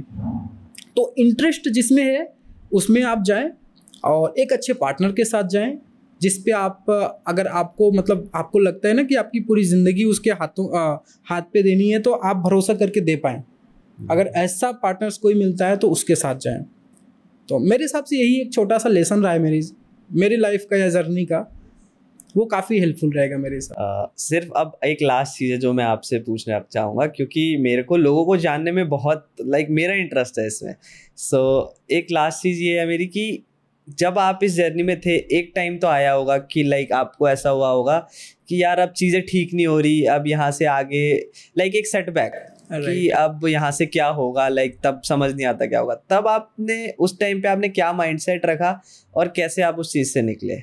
सो जनरली बिजनेसेस में अगर आप देखेंगे तो ये चीज़ें आती हैं, और एक बार नहीं कई बार आई हैं। मतलब हमारी भी लाइफ में बहुत टाइम्स आए हैं, समटाइम्स कुछ अलग टाइप्स के चैलेंजेस आए जिसको मतलब फाइट करके विन कर पाना वो एक टाइम के लिए इम्पॉसिबल लग रहा है। मतलब हम काफ़ी ज़्यादा इस पे सीरियस हैं, बहुत चीज़ें कर रहे हैं, बट वो चीज़ें हो नहीं रही है।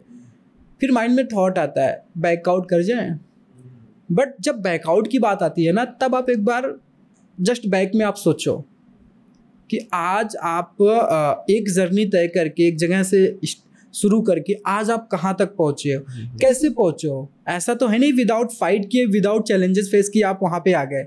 दैट मीन्स कि बहुत सारे चैलेंजेस मिले, स्टेप बाय स्टेप आपने उनसे फाइट किया और आज आप आगे आए हो।